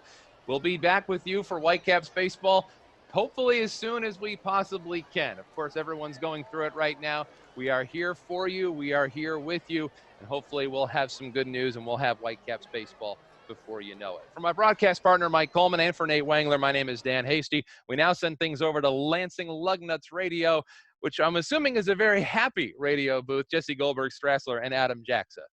Dan Hasty, thank you very much, and big thanks to Mike and to Nate as well. I'm Jesse Goldberg Strassler, rejoined by Adam Jackson. Adam, let's begin with the Lugnuts starter, because Adam Kloffenstein, although he didn't figure into all the dramatics in the end, we liked what we saw from the King today. Yeah, we were really excited to see what King Clough could bring. Again, one of the top 10 Blue Jays prospects coming into this season, a third-rounder back in 2018 selection by the Blue Jays. And he delivered, Jesse. I mean, outside of the base hit that he gave up in the first and then the bunt single in the first, that was his only 2-hit half inning. He then seemed to settle in, set down 3 straight, and only would allow 2 more hits. Also racked up a strikeout, and he really set the table to get Lansing that excellent start, and that seemed to pave the way. Even though it did take some late heroics from the Lugnuts, certainly they won this game in big part because of the way Adam Kloffenstein stepped down the hill to start this game. Let's talk about those late heroics. Our play of the game. It was the top half of the 8th inning. The Whitecaps led 5-4. There was a run-in for the Lugnuts. 2 runners on, 2 outs. And Leonardo Jimenez, who had homered an inning prior, came through with another big blow. Fernander comes set and throws. Jimenez swings and whacks this one out to left center field. Jarecki going over towards Greene in center, dives and he can't make the catch, and this ball's going to the wall. Horwitz comes in to score. Eden quickly rounding third. Jarecki finally gets up and gets it into Perez, but beforehand, into third goes Jimenez. Both runners score, and the Lugnuts have reclaimed the lead in the 8th. That 2-run triple by Jimenez gave the Lugnuts the lead for good. Will Robertson followed up with a triple, and the Lugnuts were on their way. Hey, we heard Dan and Mike talk about Leonardo Jimenez as the player of the game. Adam, any lasting thoughts about the 18-year-old shortstop from Panama? Yeah, just a great afternoon, or great evening, rather, from Leonardo Jimenez. I mean, 3 for 5. He collects 2 of the 7 extra base hits. And obviously, you mentioned the play of the game. When the Lugnuts, they had built that lead, and then the Whitecaps, give them credit, came all the way back. And the Lugnuts, taking advantage of some errors by West Michigan multiple times throughout this game, Jimenez was able to capitalize coming through with that big triple. So just an excellent Lansing Lugnuts debut for the 18-year-old out of Panama. So he's Adam Jackson. I'm Jesse Goldberg Strassler. That will just about do it. Lugnuts win 7-5 over West Michigan on Fauxpening Day, presented by Fifth Third Bank.